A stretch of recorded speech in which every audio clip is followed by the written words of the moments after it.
Ethelberg City, Ethelberg University, in a lecture hall somewhere on campus. If we set the radius of the larger circle as our 1 and the smaller circle as our 2, then according to the intersecting chords theorem, we could derive the following equation. On the lecture stage, Professor Miller was completely absorbed in explaining a geometry problem. The chalk in his hand danced across the blackboard, leaving a trail of esoteric formulas and symbols that looked more like arcane runes. Below the stage, the students were lost in sweet dreams.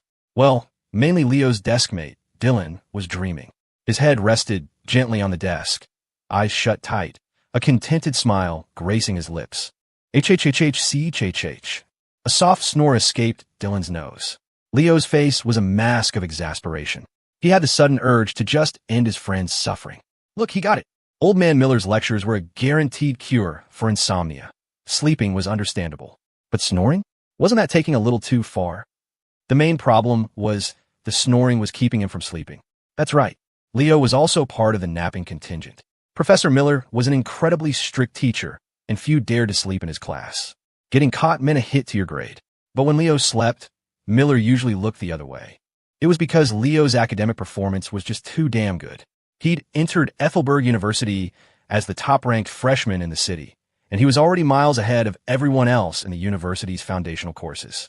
His scores on the placement exams were so high, they basically broke the curve for the entire school. Miller treated him like a prized racehorse. A little nap was a minor issue. The kid was a growing boy, right? Probably sleep-deprived.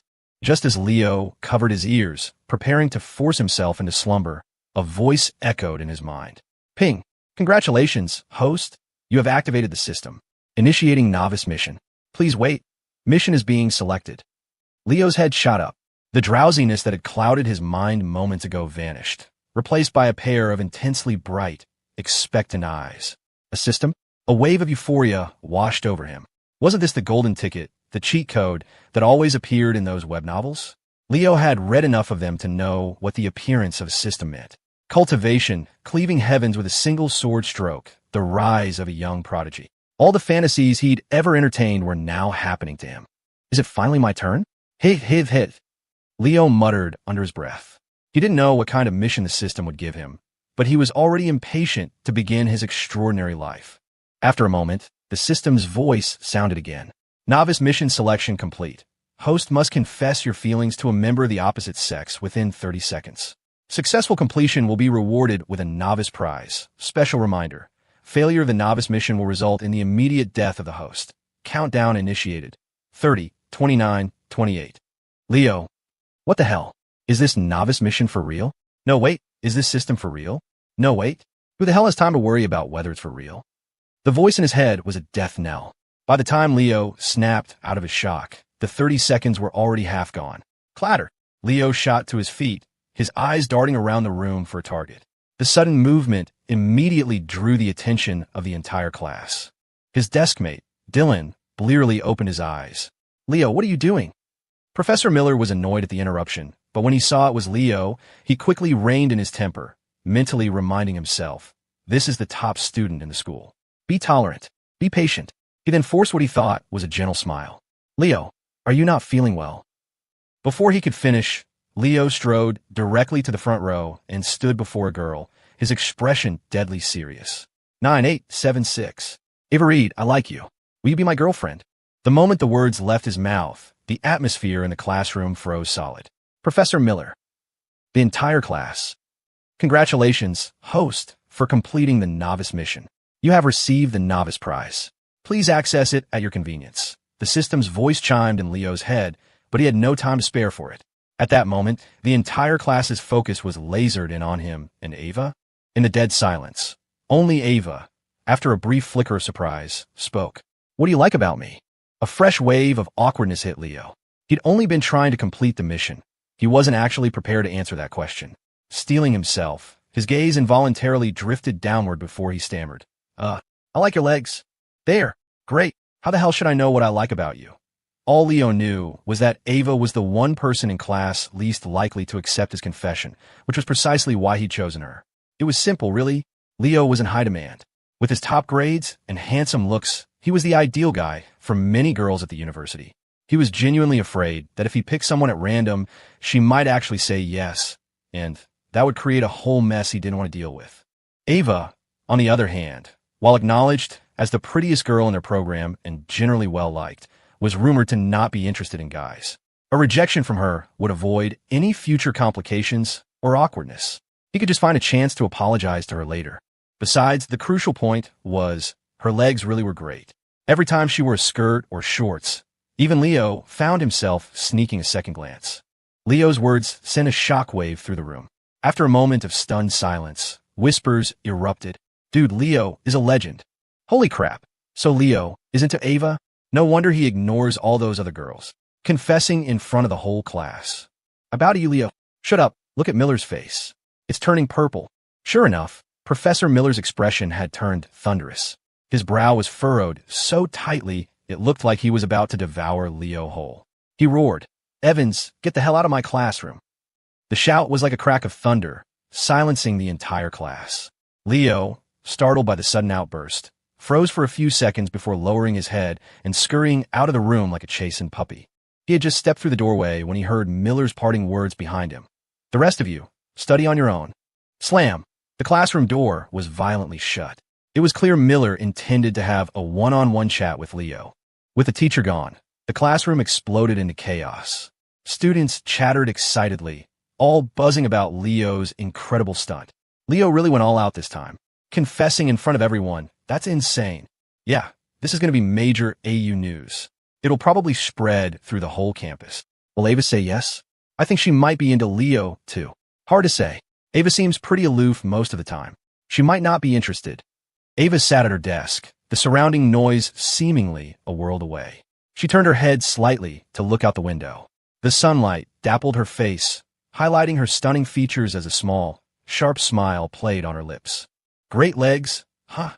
she murmured, her voice laced with a dangerous amusement. Tonight, you'll find out that my legs aren't just great to look at.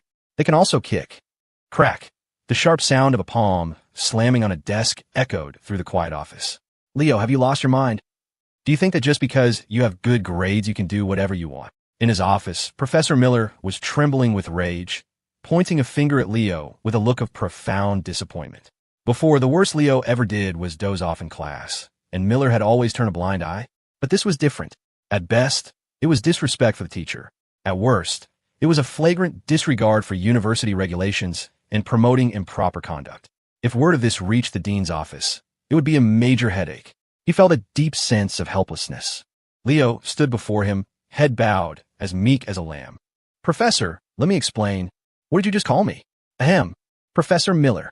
Leo mentally slapped himself. He'd gotten so used to calling him Old Man Miller in his head that it just slipped out. "About this. There's actually a reason."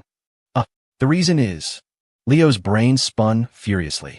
He had no idea what kind of excuse could possibly work in this situation. He couldn't exactly tell Miller about the system, could he? Unable to come up with a plausible lie, Leo decided to just go for broke. He gritted his teeth. "The reason is, I want to be in a relationship." Miller was dumbfounded. After all that stammering, that's what he came up with? The kid had just confessed in front of the entire class. Did he think Miller didn't already know he wanted a girlfriend? Miller clutched his chest, taking a deep, ragged breath and exhaling slowly, trying to calm his racing heart. He couldn't get angry. It wasn't worth ruining his health. This was just a student's mistake, and it was his responsibility to guide him back to the right path. Leo watched Miller's deep breathing exercise with trepidation, his eyes filled with anxiety. He asked tentatively, "You don't believe me?" Puffed. The calm Miller had just managed to achieve instantly dissipated. His eyes widened. "Don't believe you? I don't dare to believe you." Sigh. "Leo, I understand that, boys your age, it's normal to have these adolescent urges. But to confess in front of so many people, do you have any respect for me? For the university's rules?" He paused, then continued, "Besides, you're all freshmen.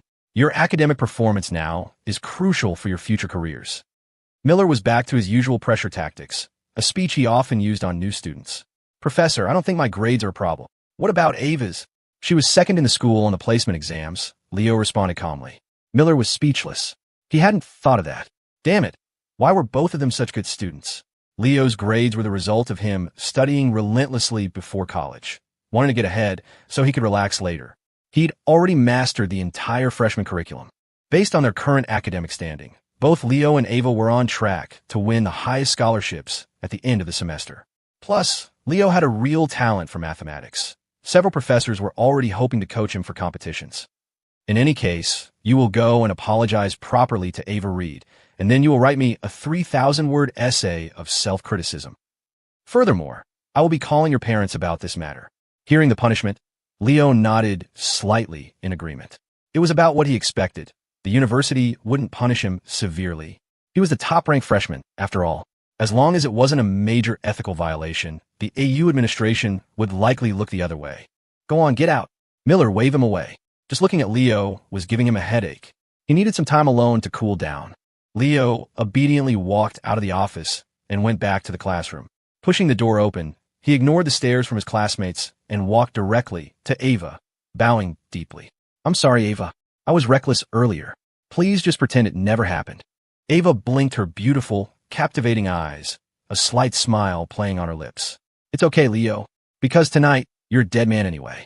After receiving Ava's forgiveness, Leo breathed a sigh of relief.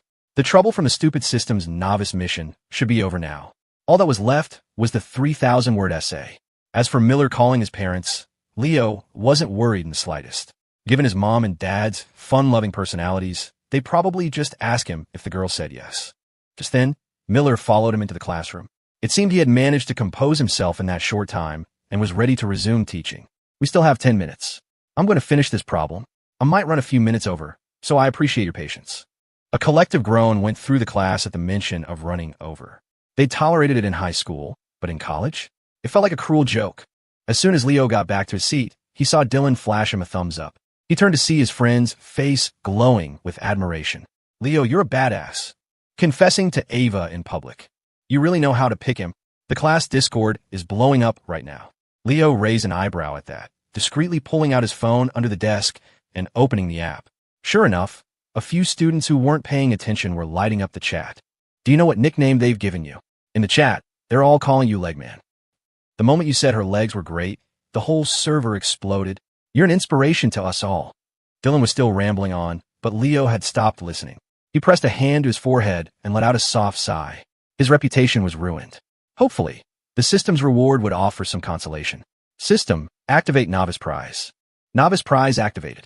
Congratulations, host, you have obtained the high-tier skill, Firearms Mastery. In an instant, a flood of knowledge about firearms poured into Leo's mind, making him wince. After a long moment, he finally processed it all. He now possessed an encyclopedic knowledge of all types of guns and ammunition and could even handle them with expert proficiency from the first touch. But what was he supposed to do with this? Where was his magic cultivation? His ability to cleave the heavens with a single sword stroke? This was a peaceful society. Ethelberg was a quiet, serene city.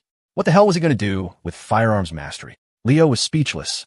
Couldn't this system give him something useful?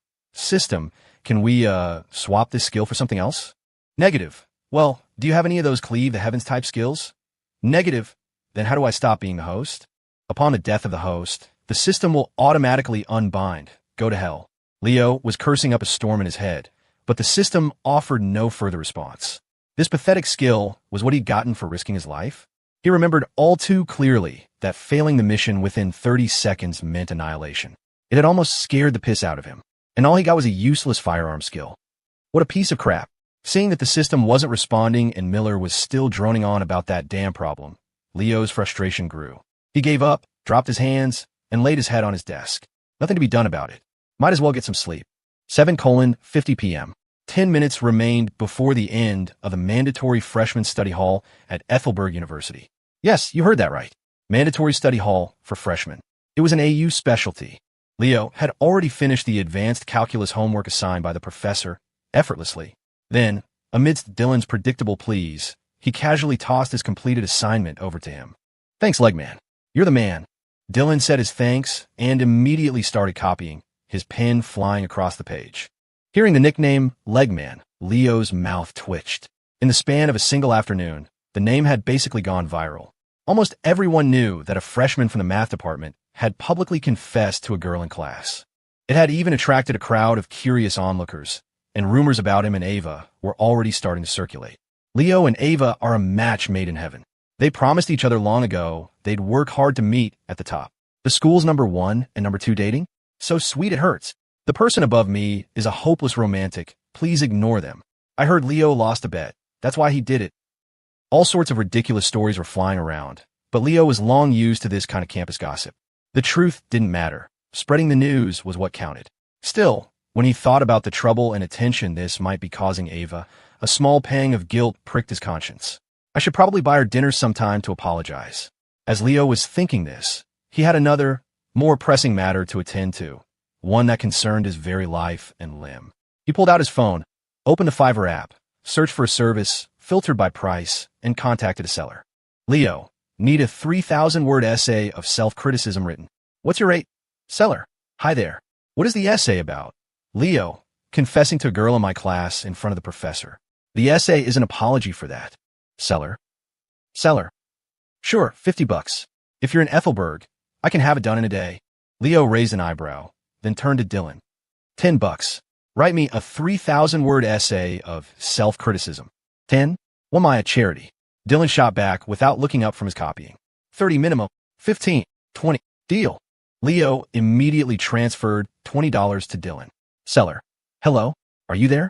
If the price is okay, you can place the order. Leo. Sorry, just checking prices. Getting a feel for the market. My bad. Seller. Seriously, what is wrong with you? Leo closed the app. The time was exactly 8:00 p.m. All right, class is dismissed. You can all head back, the supervising TA announced as the bell for the end of study hall rang. Students began packing their books, ready to leave. Leo quickly stood up, slung his backpack over one shoulder, and was the first one out of the classroom. He didn't live in the dorms, but rented an apartment off campus by himself. His parents were back in his hometown. They weren't wealthy, but they were comfortably middle class, leading a pleasant life. Leo didn't know that as he stepped out the door, Ava was watching his back, grinding her teeth, a flicker of anticipation in her eyes. So tired.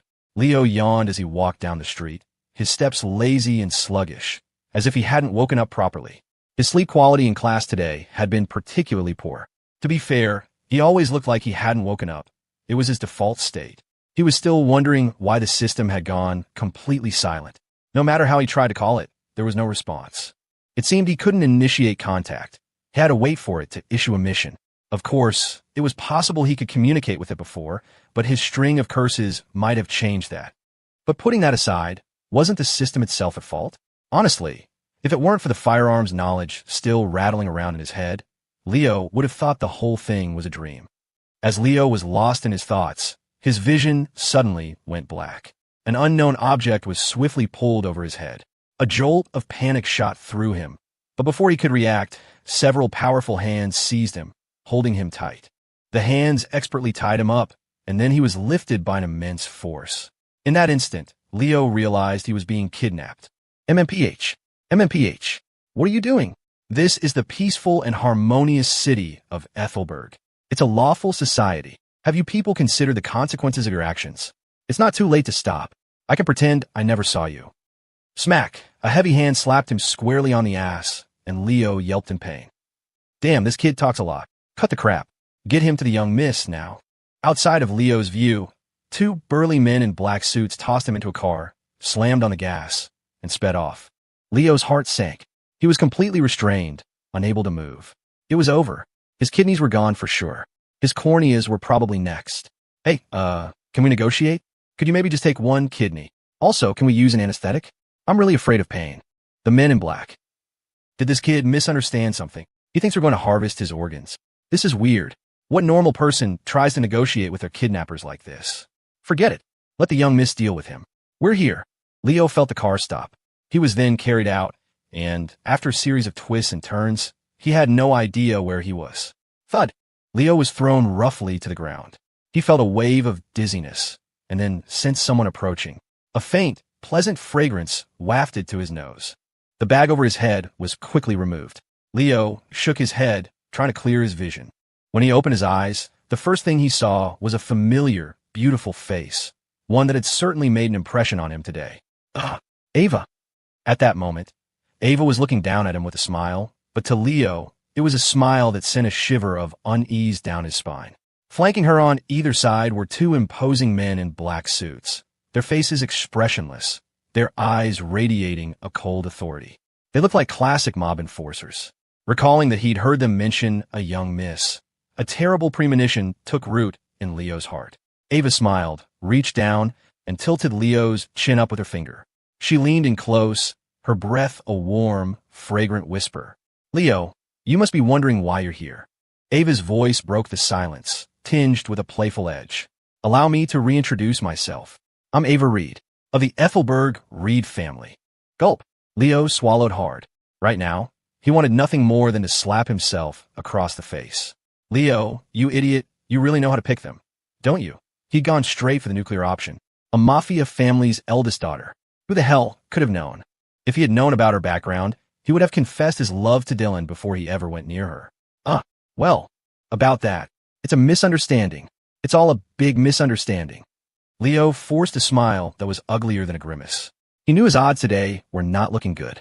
If he couldn't appease this girl, he might not leave here alive. A misunderstanding? I don't think so. Because of you, my reputation is taking a hit. They're even spreading rumors that we've been childhood sweethearts. Ugh, as if. Ava scoffed, her voice edged with ice. Grinding her teeth, Leo somehow found her expression oddly cute. You were pretty brave this afternoon, weren't you? Ava challenged, leaning her face even closer to his. Leo managed a weak, awkward laugh and tried to explain, well, I might have been a little impulsive this afternoon, but that was because you've got a lot of nerve, don't you? Ava cut him off, pressing on. I was just, and you dared to say you like my legs. Ava's voice suddenly rose, a mischievous glint in her eyes. So, I'm asking you now, are my legs great or not? Do you dare to answer? Ping. Host has triggered a task. Please answer the question from the bottom of your heart, or you will be punished. Ping my ass. Can you not cause trouble at a time like this? Leo was on the verge of a mental breakdown. This system was an idiot. He didn't need it to save him from a fire, but could at least not pour gasoline on it. Leo struggled internally for a long moment. Thinking of the potential punishment from the system, or even annihilation, he closed his eyes, took a deep breath, and followed his heart. What's wrong? Cat got your tongue? This afternoon you were. Ava, your legs are seriously great. I really like your legs. The moment the words left his mouth, Leo felt his face burn as if it were on fire.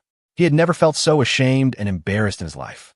No matter how thick-skinned he usually was, at this moment, he wanted the ground to swallow him whole. Ugh, I'd rather be dead. All the light drained from Leo's eyes. There were 1,000 ways to die, and he had chosen social suicide. Ping. Congratulations, host, for completing the task. You have received a random reward. Random reward being generated. Congratulations, host, you have obtained the mid-tier skill, Combat Mastery. Instantly, a massive amount of knowledge on fighting techniques and combat styles flooded Leo's mind. So clear and detailed, it was as if he had practiced them for years. To his surprise, Leo realized he could now easily undo the ropes binding him. Just as he was about to move, he looked up and saw Ava, her face flushed crimson, staring at him with a mix of fury and embarrassment. The two bodyguards beside her were also stunned by his declaration, and one even subtly gave him a thumbs up. Leo? What are you giving me a thumbs up for? Is your crime family really this weird? What Leo didn't know was that while Ava was a doted-on young miss in her family, she was also a mischievous troublemaker. No one in the entire Reed family dared to provoke her. Annoy Ava, and you'd be subjected to her endless petty retaliations for a long time, making life miserable. Even the family head and the young master found her a handful, though, of course, that was a sign of their affection. After hearing Leo's statement, the two bodyguards could only think one thing. Godspeed, little brother. Originally, Ava had only planned to bring them along to scare Leo a little, just to teach him a lesson. But now, with what Leo had just said, it was a done deal. The young miss would never let this kid off the hook. He was finished. You shameless, pervert, idiot, creep. Ava's face was beet red, her voice trembling as she pointed an accusing finger at Leo. Never in her life had anyone spoken about her legs so bluntly. It was utterly humiliating and infuriating. Leo felt mortified, but she felt it even more. Thankfully, no one else was here. If Leo had said that in the classroom this afternoon, she would have died of embarrassment on the spot. Go to hell, you creep. Ava screamed, lifting her leg to kick Leo, channeling all her frustration into the blow. However, by this point, Leo had already freed himself from the ropes. He gracefully dodged her attack. Ava hadn't expected Leo to be able to move. She had put all her strength and anger into that kick. When it met only air, her center of gravity shifted, and her body teetered, about to topple over. Help! Miss, be careful. The two bodyguards, assuming Leo was still tied up, hadn't been paying close attention. When they saw him effortlessly untie himself and dodge the kick, they were too shocked to react. By the time they moved to protect Ava, it was too late. What made their blood run cold was the spot where Ava was about to fall. It was covered in shards of broken glass. If she landed on that, the consequences would be unthinkable. Ava also realized the imminent danger. Panic filled her eyes, but she couldn't control her momentum. She could only watch as the ground rushed up to meet her, the glass fragments growing larger in her vision. She closed her eyes in despair. Thump! The pain Ava expected never came. Instead, she found herself enveloped in a soft, warm embrace. It carried a faint scent, a mix of smoke and laundry detergent, that made her nose twitch as she instinctively took another sniff. Slowly, she looked up and met Leo's rather helpless gaze. Are you okay? Leo's voice was concerned. His large hand was securely supporting her waist, keeping her from falling. Ava blinked, looking at him in a daze. A blush crept across her face as she whispered, Thank you. So fast. I didn't even see the kid move. His reflexes are insane. Seeing Ava safe and sound, the two bodyguards let out a collective sigh of relief. But their shock hadn't faded. It had only deepened after witnessing that incredible display. They replayed Leo's actions in their minds. He had untied the ropes cleanly, dodged Ava's kick with agility, and then instantly moved in front of her, leaning down to catch her just as she was about to fall. The entire sequence took less than 2.5 seconds. As bodyguards for the Reed family, they were seasoned fighters, but they knew they couldn't have reacted that fast. They couldn't even have untied the ropes that quickly. They knew better than anyone that the knots they used were complex. One wrong move, and they were impossible to undo. Even for them, it would have taken some effort. Leo had done it in seconds. The same thought occurred to both of them simultaneously. This young man is no ordinary person. Leo was oblivious to their thoughts. His heart was pounding, his attention completely focused on the delicate person in his arms. He held Ava gently, feeling the warmth and faint fragrance emanating from her, and gazing in her captivating eyes, he swallowed hard. Leo had never even held a girl's hand before. This sudden intimacy was overwhelming, yet strangely wonderful. So this is what a hug feels like. No wonder Dylan is always dating. The feeling of his heart racing was actually quite addictive. The two of them just stared at each other. For how many seconds? Neither knew. Ahem, miss, are you all right? One of the bodyguards finally interjected, unable to watch any longer. He was an experienced man and could sense the atmosphere shifting. The young miss was at that age, and if this continued, it could lead to trouble. He had to step in. Huh? Oh, I'm fine. Ava snapped back to reality, pushing Leo away and taking a few steps back, a hint of reluctance in her movement. Well, since you just saved me, I'll let you off this time. You can go now. Ava's eyes darted around, refusing to meet Leo's gaze. Leo blinked, but didn't move. Kid, don't push your luck. She said you can go, so get going. Don't tell me you're really trying to punch above your weight. The bodyguard was getting annoyed. What? You don't want to leave? Ava's face grew redder. Is it possible he wants to stay with me a little longer? No. It's not that I don't want to go, Leo said with a helpless sigh. You guys kidnapped me. I have no idea where this is. Where am I supposed to go? I don't even know how to get out of here. You have to at least give me a ride back. Ava and the bodyguards froze. They'd completely forgotten about that. Meanwhile, in a lavish private club deep within Ethelberg City, the lighting was dim and secretive, the air thick with tension. Flick, flick. The soft sound of a lighter was jarringly loud in the silent space. On a sofa sat a handsome man, dressed in a black overcoat of rich, high-quality fabric. His deep-set eyes were unnerving. Behind him stood a neat row of black-suited thugs, wearing sunglasses, their expressions blank, their posture ramrod straight. In front of the man, a middle-aged man knelt on the floor, his clothes stained with blood, his face bruised and swollen. He trembled, begging in a muffled voice, Mister, Reed, please have mercy. Let me go. It was just a moment of carelessness, I swear. That's how the operational details leaked. I had no idea the Lynn Syndicate would use it as an opportunity to move against us, Mr. Reed. The man's teeth were loose, his speech slurred, his eyes filled with a terror that suggested the man before him was a monster. Flick. Julian Reed continued to play with the lighter in his hand, his gaze indifferent. Chin, you've been with the Reed family for a long time. When something like this happens, I really want to believe you. Fine. Let's say you accidentally leaked the information. Then what about the 20-something of our men we lost? How do we account for that? Their families. What do I tell them? If Kane hadn't noticed something was wrong in time, I might have walked right into the Lin syndicate's trap myself. You tell me, Chun, how do we settle this? Julian's voice was neither high nor low, but it cut like a razor-sharp sword, pressing forward, piercing straight into Chen's soul. Each word was a hammer blow to his heart, leaving him no room to escape, no way to resist. With a soft clink, a dagger with a cold, gleaming blade was tossed onto the floor in front of Chun. Julian's eyes were like ice, devoid of any warmth. He watched Chun in silence. Chun stared at the dagger, took a deep breath, and, after a long moment, closed his eyes in resignation. Mr. Reed, I only ask that, for the sake of my many years of dedicated service to the family, you spare my family. This time I fail the Reeds. I will atone with my death. With that, his trembling hand reached for the dagger on the floor, preparing to draw it across his own neck. However, just as the blade was about to touch his skin, a figure appeared beside him in a flash, gripping his hand tightly. Kane. Chun recognized the man. It was the Reed family's top enforcer, Kane. Rumor had it his combat skills were legendary, and he even knew some traditional martial arts, making him an invaluable asset to the family. Kane was a major reason the Reeds had their current influence. But why was he stopping him? That's enough, Chun, Julian said, standing up with a smile. I was just seeing if you had truly betrayed the family. I've looked into the leak. The Lin Syndicate was just that good. Their methods are hard to guard against. But we still had to test you. It seems you're still one of us. And if that's the case, we have no reason to let you die. The Reeds never turn on family. Hearing this, tears welled up in Chen's eyes. This was the Reed family he knew. Among the three major families of Ethelberg, only the Reeds truly lived by their code of loyalty and honor. Once you join the Reeds, you're family. The Reeds will never point a gun at their own. This was the motto from the family's founding, and it remained their cornerstone. As a result, compared to other families, the members of the Reed family were closer and more united. Chun, go get yourself checked out at a clinic later. Sorry, we were a bit rough this time, Julian said, walking over and squatting down to help him up.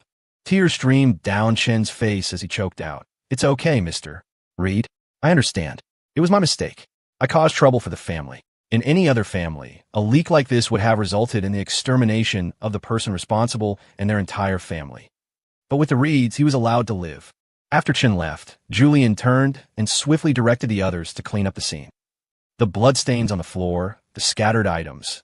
Everything was meticulously cleaned until the room was pristine again.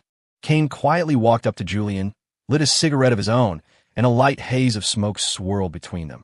They stood by the window, looking out at the night sky, and began to speak in low voices. What's the plan for the Lin Syndicate? Kane asked. That bastard Marcus Lin screwed me this time. We have to retaliate. But if we go to war with the Lins, won't the Foam Alliance just swoop in and pick up the pieces? Julian's brow furrowed at the thought. Of the three major families in Ethelberg, my Reeds, the Lins, and the Foams were all just on the fringes of real power. And the only ones with a real shot at becoming a top-tier family are us and the Foams. The Lins don't have the foundation. It's not worth it to go all out against them. Julian tapped his fingers on the windowsill, lost in thought. After a long moment, he finally spoke. All right, in 1 month, the three families will compete for the chance to be promoted. We'll get our revenge then. For now, we lay low. I'll go home and ask the old man what he thinks. In the meantime, you go and clean up our territories. Don't leave a single one of the Lin or Foam rats crawling around. Kane nodded. Sweeps like this were his specialty. Just then, Julian's phone rang, making him scowl. Who'll be calling his private number at this hour? He pulled it out, and his expression changed. He answered immediately. Hello, Professor Miller. Yes, this is Julian Reed, Ava's brother. Did that little rascal get into some trouble at school? What? Julian's eyes widened. His sister was confessed to in front of her entire class? What suicidal maniac would dare? A murderous aura instantly filled Julian's eyes. All right, Professor Miller, I understand. I'll handle it. Don't worry. Thank you for your hard work, Professor. Please continue to look after Ava at school. After hanging up, the temperature around Julian seemed to drop several degrees. Kane, put the sweep on hold. Find someone for me. Who? His name is Leo Evans. He's in Ava's class. Want him dead or alive. Leave him breathing. Bring him to me. Done. Kane agreed. Finding a student was child's play for him. I'm not trying to tell you how to do your job, but if you're going to kidnap someone, why did you have to take me to the middle of nowhere? And that bag you put over my head, when was the last time you washed it? It stank. You mafia guys are really sloppy. In the back seat, Leo was rambling on, complaining incessantly. Ava, sitting beside him, had to cover her ears in frustration. In the front, the two bodyguards, who were supposed to be stone-faced professionals, now had dark lines forming on their foreheads. I really want to kill this kid. Forget it, just bear with it. The young miss said not to touch him. Do you think the young miss might actually be into this kid? Shut your damn mouth. Is that something we should be talking about? The bodyguard immediately glanced at the rearview mirror, terrified Ava might have overheard them. Seeing her still pouting and covering her ears, oblivious to their conversation, he breathed a sigh of relief. If Ava had heard that and held a grudge, their lives in the Reed family would become very difficult. Hey, we're not in a hurry, so no need to speed or run red lights. Oh, and can you stop on Central Street? I want to grab an Inferno burrito. It's usually too far out of my way, but since you're giving me a ride. Shut up. Ava screamed. She couldn't take it anymore. How could one person be so annoying? Any good feelings she'd started to have for him were now replaced by sheer exasperation. I'm a beautiful girl sitting right next to you, and you're not even looking at me. All you can think about is a damn burrito. I'll turn you into a burrito. See if I don't. She had no idea that Leo wasn't looking at her because he didn't dare to. The memory of their rather intimate embrace was still fresh in his mind, and his heart hadn't even settled down yet. His incessant chattering was his only way of calming his nerves. From now on, you are not allowed to speak, you are not allowed to give them driving directions, and you're absolutely not allowed to have an Inferno burrito. Ava snapped, grinding her teeth as if she would bite him if he dared to object.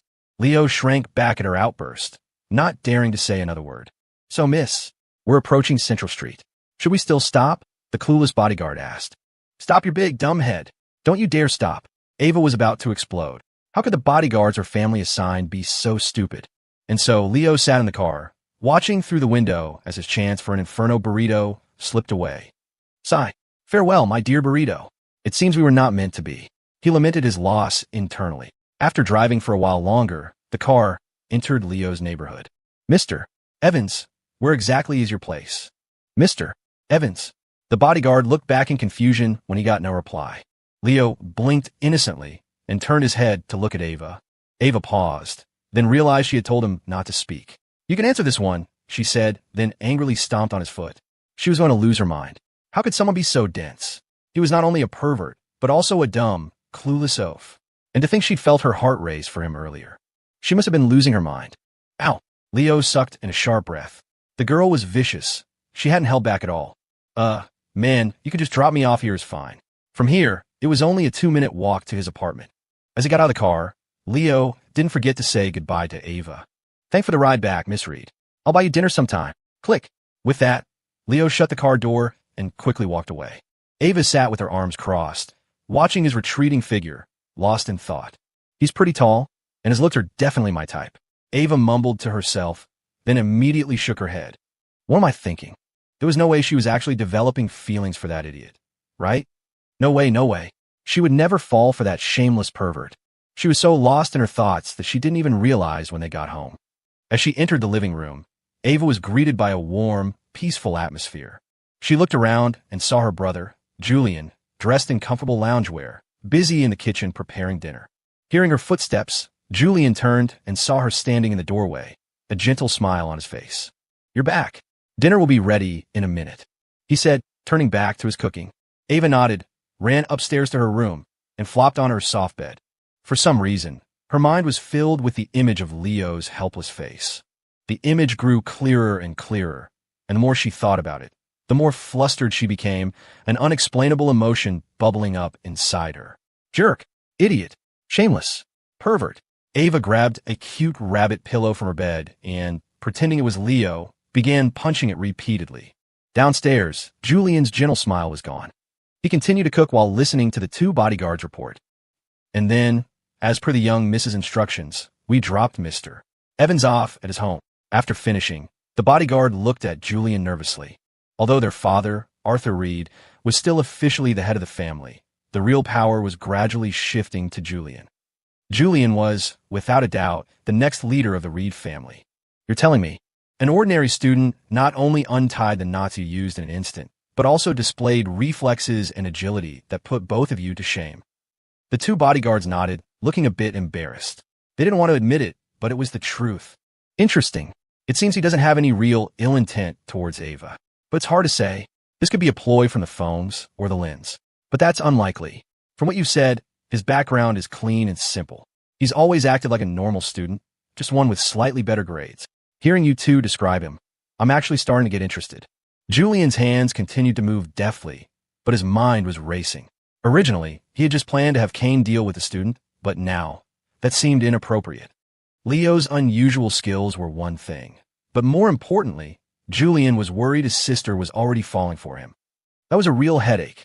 He wasn't the type of brother who wanted to keep his sister tied to his side forever, but he did want her to end up with someone good.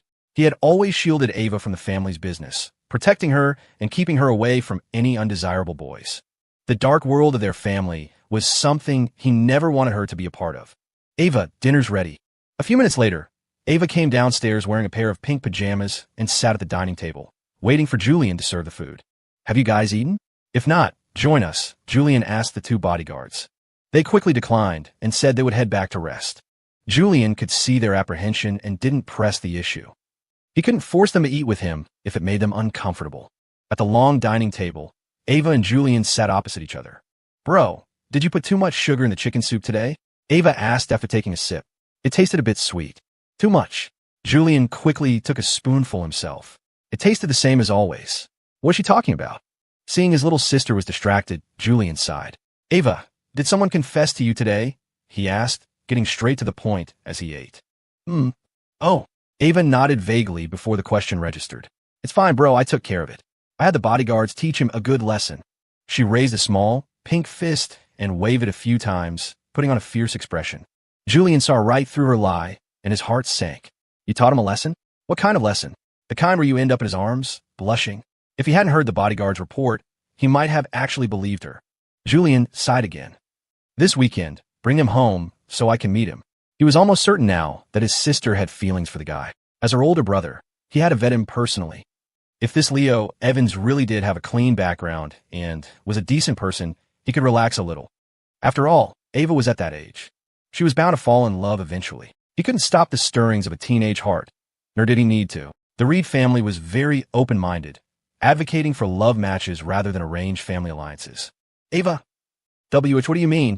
Bring him home to meet you. Ava paused mid-sip of her soup, completely baffled. She had no idea what new crazy idea her brother had come up with now. That kid, Leo. I'll check him out for you. If you really like him, I'll support you. What? Don't be ridiculous. Ava's face immediately flushed red. She stood up, pointing a trembling finger at Julian. Who likes him? Bro, I'm warning you. You can eat whatever you want, but you can't just say whatever you want. How could I possibly like that jerk? So, should I Kane take care of him then? You wouldn't dare. Ava blurted out, instantly realizing her mistake. Seeing Julian's playful smirk, she felt a fresh wave of humiliation. I mean, you don't have to kill him. Anyway, just stay out of it. I'll handle him myself. I'm not talking to you anymore. Humph. Ava put down her bowl and turned to leave, but then, as if remembering something, she stomped back over to Julian. She lifted her long, slender foot and brought it down hard. Ow! Julian hissed in pain. Ava had stomped on his foot with even more force than she had on Leo's. Then, with a dark expression, she turned and went upstairs. You little brat. Finish your dinner. Julian rubbed his foot, exasperated. His sister was always so unruly, spoiled rotten by the family. Sighing, Julian scraped the leftovers from Ava's bowl into his own and quickly finished his meal. Up in Ava's room. Stupid Julian, jerk Julian. Who likes that idiot? Thump, thump, thump. She punched her rabbit pillow again and again, her face bright red. She couldn't understand why her emotions had been so volatile all day. She was never like this. After she'd been lying on her bed for a while, Julian knocked on her door. I put the food in the fridge. If you get hungry, you can heat it up yourself. I have some business to take care of, so I'm heading out. And remember, you're bringing him over this weekend. That's not up for discussion. Ava covered her ears. She was so sick of Julian right now. I know, you're so annoying. Hearing her impatient voice, Julian just shook his head helplessly.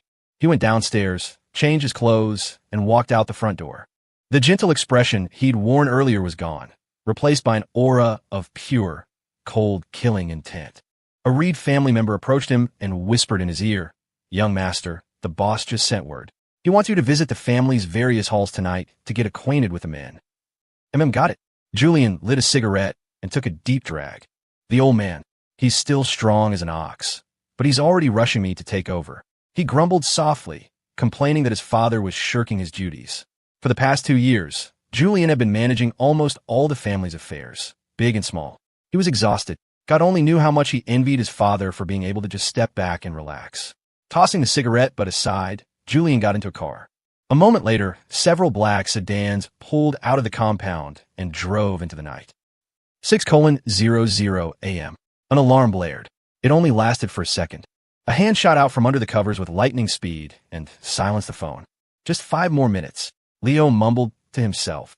Half an hour later. Crap. I'm gonna be late again. Leo scrambled to get dressed and brush his teeth. He'd overslept again. A freshman in college, and he still had an 8 a.m. class. Whoever said college was easy was a damn liar. As he was brushing his teeth, he suddenly froze. Is that me? Leo stared blankly at his reflection in the mirror. His face had changed slightly, but not much. The main difference was his physique. It was more defined, more balanced. His whole presence seemed more charismatic. Is this a benefit from the combat mastery skill? It dawned on him.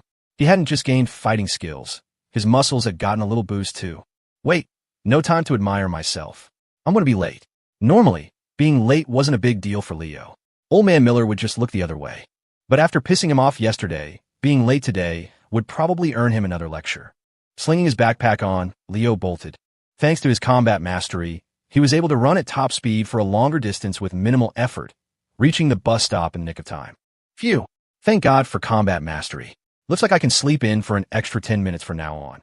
Once on the bus, Leo finally relaxed. Based on the time, there was no way he'd be late. He might even get there before Dylan. He dozed off for a bit on the bus, getting off at his stop. Don't ask why he slept on the bus. Anyone who's been a student knows. Hey, 2 pork buns, thanks. After grabbing breakfast, Leo strolled leisurely toward the campus. As he passed an alley, he glanced inside out of habit, and a few figures caught his eye. A group of teenagers with bleached blonde hair, wearing worn-out, graffiti-covered clothes, were surrounding a skinny student. It looked like they were shaking him down for money. TSK. What has the world come to? That such a heartbreaking thing could happen in our peaceful and harmonious Ethelberg. Leo sighed dramatically, shaking his head. He took a big bite of his bun and harshly condemned the thug's behavior. Then, pretending he hadn't seen anything, he continued on his way. Never get involved in other people's business. That was Leo's life motto. Ping. Host has triggered a task. Please rescue the student and teach the bullies a severe lesson. Completing the task will earn a reward. Failure will result in punishment. Leo froze, then slowly backed up. With a look of grim determination, he walked into the alley, standing up for the weak. That was also Leo's life motto. Hurry up. Stop dragging your feet. This whining is really pissing me off. The leader of the group, a teen with bleached blonde hair, had a sneer plastered on his face. He cocked his head, gripping the nerdy-looking student by the collar, his eyes filled with malice. Why is it so hard to pay a little protection money? You were quick enough to pay the other day. What, try and skip out today? The blonde's voice dripped with contempt. I really don't have any more money, the student with glasses stammered, his voice barely a whisper. Fear was written all over his face. I've already given you all my living expenses for the month. The blonde laughed dismissively. That's your problem. I just want the cash. With that, he let go of the collar and took a step back. His cronies understood the signal and immediately closed in, ready to teach the kid a lesson. The student with glasses saw their fists coming and squeezed his eyes shut in despair. Hey, sorry to interrupt. A lazy, exasperated voice cut through the tension, making the group pause.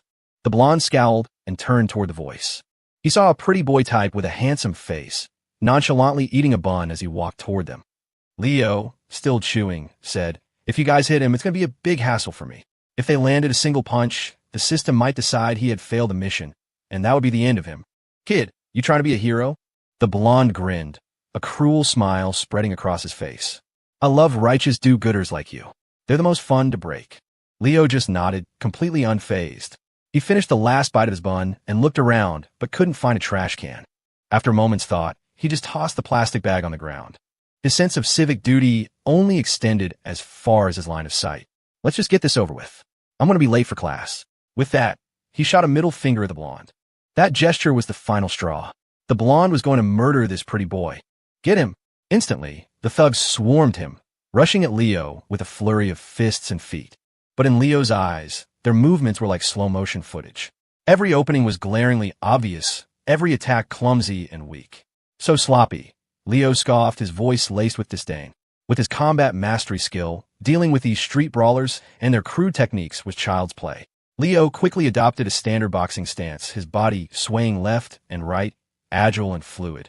His punches were sharp and precise, each one landing on a pressure point. Crap, my back.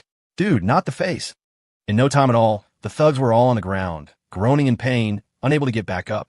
Amidst the chorus of moans, Leo slowly walked toward the blonde. You stay away from me. Seeing his crew taken down, the blonde knew he had messed with the wrong guy. He pulled a small switchblade from his pocket and pointed it at Leo.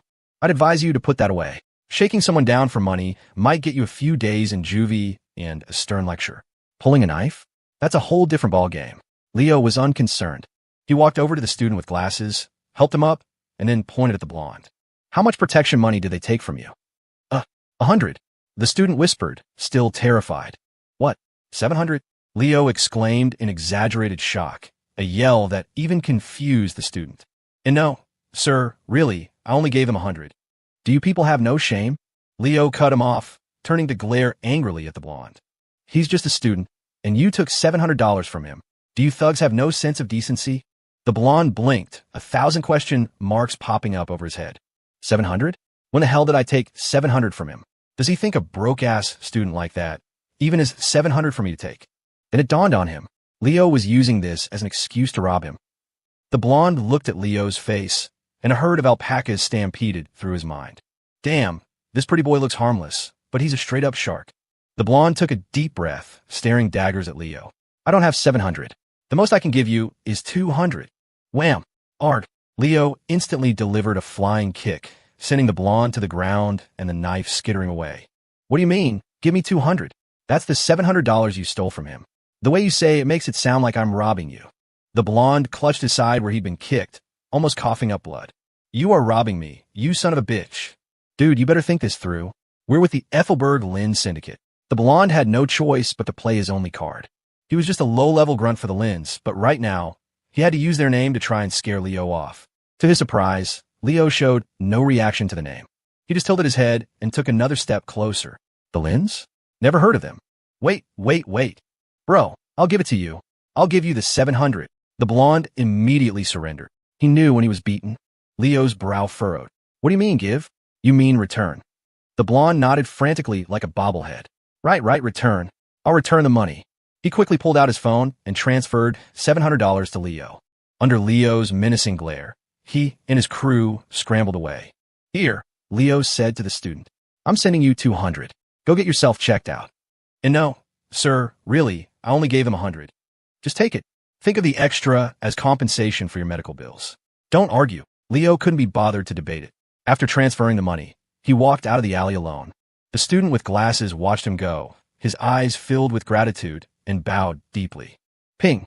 Congratulations, host, for completing the task. You have received a random reward. Random reward being generated. Congratulations, host, you have obtained the low-tier skill. Animal Affinity. Animal Affinity? What kind of skill is that? Leo asked in his mind as he walked. Simply put, animals will be drawn to you. That's it. Damn it. It really was a low-tier skill. Completely useless compared to combat mastery. However, the fight did teach Leo something. Combat mastery wasn't a cure-all. He knew the techniques, but his current physical condition wasn't good enough to execute them perfectly. Just that short scuffle had left him a little out of breath. My stamina and strength can't keep up. Leo frowned slightly. This was a significant problem. He wondered if the system had any skills that could help with that.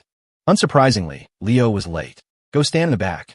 To make matters worse, the first class was Old Man Miller's Advanced Calculus. Leo rubbed his nose and sheepishly went to stand at the back of the classroom. As he walked, his eyes met Ava's in the front row. They both immediately looked away. Book in hand, standing in the last row, Leo felt drowsiness creeping up on him again. He found a comfortable position, used his book to shield his face, and gently closed his eyes. The old Leo could never have pulled off the legendary technique of sleeping while standing, but now he had the ability. All praise to combat mastery. Professor Miller, of course, had no idea Leo could fall asleep on his feet, and so he continued his lecture. By the time class ended, no one had noticed that Leo had been asleep the whole time. Leo, come to my office. Leo was startled awake. He sighed. Why was he getting called in for one-on-one meetings every day? He went back to his seat and held out his hand to Dylan, who understood immediately and handed him the already written essay. Leo skimmed it. It was decent enough and didn't throw him under the bus. Head hung low. He followed Miller to the familiar office and obediently handed over the essay. Miller took it, placed it on a nearby table without even glancing at it. Leo, the competition is coming up. You can't keep slacking off like this. Miller was talking about the Ethelberg City Math Olympiad. He had signed Leo up for it a long time ago and was his faculty advisor. Leo nodded. Don't worry, Professor Miller. I promise I'll participate. I won't miss it. Miller's mouth twitched. You think just showing up is the point? I'm the one who should be showing up. What I need from you is a medal. A gold medal. You think I need you to promise to show up? If you don't show up, I'll break your legs. Leo, stop playing dumb with me. This year's gold medal, you have to win it for me. Miller's tone was dead serious. His chance at academic fame rested on Leo bringing home the gold. Leo looked exasperated. He honestly didn't care if he won gold. Wouldn't just placing be good enough? Why aim for the moon? Of course, he couldn't say that to Miller. Don't worry, Professor Miller. I will do my absolute best to win the gold medal. When it comes to first place, there is no one but me. Leo declared with a solemn expression and an utterly sincere tone. Hearing this, Miller felt a bit more at ease. After another short lecture, he let Leo go. The next class was university physics in the same classroom. Back in his familiar seat, Leo put his head down to sleep. Gold medal? What's that? Never heard of it. Hey, Leo, don't sleep yet. Dylan nudged him awake. Tomorrow's Saturday. I've already booked us a 5-stack for Valorant at the Land Cafe. Don't you dare bail on me. I'm counting on your Yasuo to carry us. Hearing that, Leo nodded slightly, gave him an okay sign, and went back to sleep. 2 minutes later, just as he was about to drift off, he felt a poke on his arm. Thinking it was Dylan again, Leo looked up annoyed. Dylan, if you have something to say, can you just say it all at once? He trailed off. Dylan was sitting on his other side, looking at him innocently. Next to him, Ava was extending a finger, gently poking his arm. Ava, can I help you with something? Ava retracted her hand, not looking him in the eye. She tilted her head to the side and said softly, are you free tomorrow? Leo turned to look at Dylan, paused for a moment, then turned back to Ava. Yeah, I'm free. I don't have any plans tomorrow. Dylan. Seriously, bro? Are you even human? Dylan opened his mouth to say something, but then closed it. Fine. His bro's happiness came first. He turned back around and silently canceled the Land Cafe reservation. Hearing his answer, Ava nodded, a blush on her cheeks. Then you're coming somewhere with me tomorrow. Where? You're coming to my house. Leo hadn't even spoken, but Dylan, who was taking a sip of water, sprayed it all over the floor. He then whipped his head around, staring at Leo in utter shock. Bro, aren't you guys moving a little too fast? You confessed yesterday, and you're meeting the parents tomorrow? He discreetly gave Leo a thumbs up. Thankfully, it was between classes and most of the other students were out. Otherwise, this news would have been another bombshell. Leo saw Dylan's thumbs up and his mouth twitched. Bro, you only see that she wants me to go to her house. You have no idea what her family is like. It's a mafia family, bro. Leo was instantly filled with regret. Actually, I just remembered. I think Dylan and I have plans for tomorrow. Right, Dylan? Bro, save me. Hearing this, Ava's beautiful eyes turned to Dylan, a questioning look in them. Dylan immediately shook his head. Nah, Leo. I've got my own thing tomorrow. We can hang out some other time. Dylan, you son of a bitch. Leo wanted to strangle him. Good. Then wait for my text tomorrow. I'll come pick you up. Ava smiled at Leo, then returned to her seat. She didn't want to bring Leo home either, but her brother had sent her a message today, his tone very stern, demanding that she bring Leo to him tomorrow. It wasn't that Ava was afraid of her brother. She was just afraid that if she defied him, she would hurt his feelings. That was it. She was definitely not afraid of her brother. Dylan, I'm going to kill you. Why? I'm helping you out, man. This is a golden opportunity. Opportunity my ass. Do you know this could get me killed? Don't be so dramatic. You're just meeting her family. Ava is a great girl, and you two are perfect for each other. Leo buried his head in his arms, his heart filled with despair. Being friends with an idiot like Dylan was the greatest misfortune of his life. Fine. Tomorrow, he'd just find an excuse to ditch Ava. A mafia family? There was no way he was going. Even with combat mastery, going up against a huge family organization was just suicide. Yeah, that's it. Tomorrow, I'll just tell Ava something came up. I'll dodge this. Leo was already brainstorming excuses. Ping. Host has triggered a task. The host must honor the agreement with Ava Reed. Be a man of your word. Completing the task will earn a reward. Failure will result in punishment. Leo. He was so tired. To send it all. Whoever wanted this garbage system could have it. Leo was starting to suspect that this system existed for the sole purpose of getting its host killed. After a grueling afternoon, finishing his last class of the week, it was Friday, so AU mercifully canceled the evening study hall. Leo was, as usual, the first one out of the classroom, even though he sat in the back. Leo, wait up. Leo heard his name, turned, and saw Ava hurrying toward him. If you dare ditch me tomorrow, you're dead, she threatened menacingly as they walked side by side. Many people cast curious glances their way. The rumors from yesterday's confession were still spreading like wildfire. Now, seeing the two main characters of the rumors walking together on campus, a new wave of discussion immediately erupted. Leo, of course, noticed this and sighed helplessly. Relax, Miss Reed. Ditching you would be suicide. Good, as long as you know. Ava lifted her chin triumphantly, and Leo couldn't help but find it amusing. He really didn't understand why people used to say Ava was cold and aloof. She was clearly just a classic Tsundere princess. Why do I have to go to your house anyway?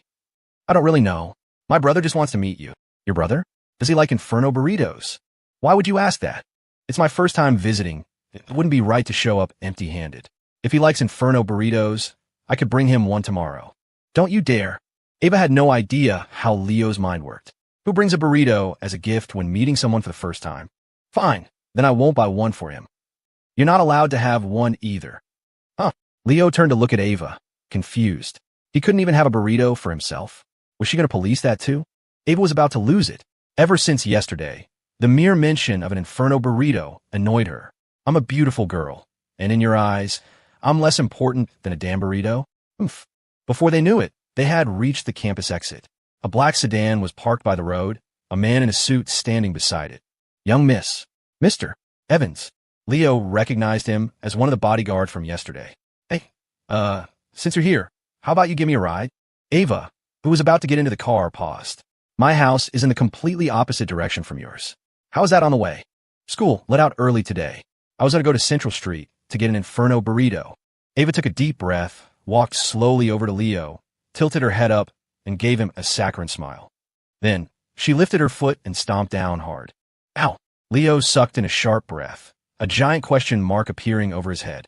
Why did this girl love stomping on people so much? And what right did she have to stomp on him? If she wasn't going to give him a ride, fine, but why stomp on him? Slam. Drive. Home. Yes, miss. Ava got in the car in a huff, slamming the door shut before Leo could say anything else. Inferno burrito. Inferno burrito. All you think about is that stupid burrito. The bodyguard in the front seat kept his head down, not daring to speak. Ever since Leo had appeared, Ava's temper had gotten worse by the day. However, this did serve as a good distraction for her. Before, whenever Ava was bored, she would find ways to mess with the Reed family members, making many of them miserable. Now it was different. All of Ava's attention, all her frustration, all her dissatisfaction, had a new target. Leo. This had, in a way, liberated many in the Reed family from the clutches of the little devil. The car sped off. Leo clutched his foot, watching the sedan disappear into the distance. Only when it had turned a corner and was out of sight did he flip a middle finger in its direction. Without a ride, Leo had no choice but to walk. It wasn't far, only about a 10-minute trip. As he walked, his phone rang. He pulled it out and looked at the caller ID. It was his dad. Leo answered as he walked. Son, you out of class? What's up? You're something else, kid. Your professor called me yesterday, and I couldn't believe it. Confessing in front of the whole class? You got my spirit. Leo pressed a hand to his forehead, completely exasperated. Old man Miller actually called his parents? So what happened? Did the girl say yes? Dad, it was a misunderstanding. Misunderstanding or not, did she say yes? I don't think so. Leo thought back. Ava hadn't really given a clear answer, had she? But it was probably a no, right? What do you mean, you don't think so? It's either a yes or a no. Why are you so indecisive, son? Dad, is there anything else? No, that's it. You're no fun. I was hoping to get some good gossip from you. You don't have any of my charm. I'm hanging up. Beep, beep, beep. Leo took a deep breath. He considered himself to be pretty unique among his peers, but it seemed the student could not surpass the master. Well, nothing to be done about it now. Time to eat. Hey, one Inferno burrito loaded. You got it. Leo scrolled through his phone, expressionless, waiting for his food. I'll have one too. Same as his. Coming right up. Just a minute. Just then, a man appeared next to Leo and ordered the same thing. Leo glanced at him, but paid him no mind. The next second, the man moved closer, and a hard, angular object pressed into Leo's back from under his coat. He spoke in a low voice. "Don't move. That's a gun against your back. If you move, it might go off." Leo's brow furrowed. He took a deep breath, forcing himself to calm down. With his firearms mastery, he could feel that the man wasn't lying. It was a real gun. "Who are you? The Reeds? Or the Lynns? You figured it out?" "The name's Kane. I'm with the Reeds. But I'm curious, why would you guess the Lynns?" "I had a run-in with some of their guys this morning." That would explain it. The two of them conversed as if nothing was wrong. The burrito truck owner didn't notice a thing, continuing to make both their orders. "This is a public place. You wouldn't dare shoot. You could try me." Leo immediately shut up. He wasn't about to test that. "Here you go, gentlemen. Your burritos. Give them both to him. He's paying," Kane said to the owner with a smile, gesturing for him to give both burritos to Leo. "Damn it." Leo paid for both, cursing inwardly. "Your crime family is so broke you can't even afford a burrito?" "Kane, was it? I'm putting this on your tab. Take a right at the next corner. There's a bar. We're going to the second floor." Kane's voice was a low rasp, his breath hot against Leo's neck. "I know you can handle yourself, but I hope you believe that I can, too." The muzzle of the gun pressed harder into the small of Leo's back. "And yes, it's loaded. There's a round in the chamber. You don't need to doubt that." Leo clutched the two warm Inferno burritos, his knuckles white, as Kane steered him down the sidewalk. Their pace was unnaturally slow, a tense shuffle that drew strange looks from passersby. "Right here. This is it. Go in." Leo followed Kane's direction, glancing up at the neon sign. "The Midnight Oil." He pushed open the heavy wooden door. A bartender looked up from polishing glass. "Sorry, sir. We're not open for another, Mr. Kane." The bartender, clearly one of the Reed's men, recognized Kane instantly. "It's fine. Go back to what you were doing. I'm just taking him upstairs." "Yes, sir." With the gun still nudging him forward, Leo ascended the narrow staircase. "Second door on the left. In you go."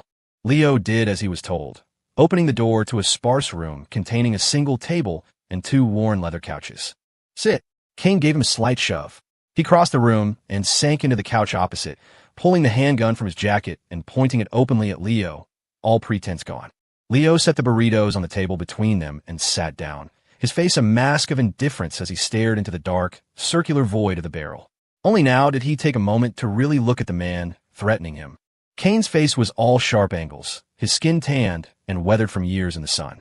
He had a crisp, military-style haircut, and his eyes were sharp and focused. Leo's first instinct was that Kane had been a soldier, and for a long time. "You don't seem scared," Kane noted, his curiosity piqued by Leo's steady gaze. A normal person in this situation would be a trembling, piss-stained wreck, especially a college student. But from start to finish, Leo had been unervingly calm. It made Kane curious about this kid. "Why should I be? You're not going to shoot me." Leo's voice was casual as he unwrapped one of the Inferno burritos and took a slow, deliberate bite. "Oh, and what makes you so sure of that?" "Because you have no reason to kill me.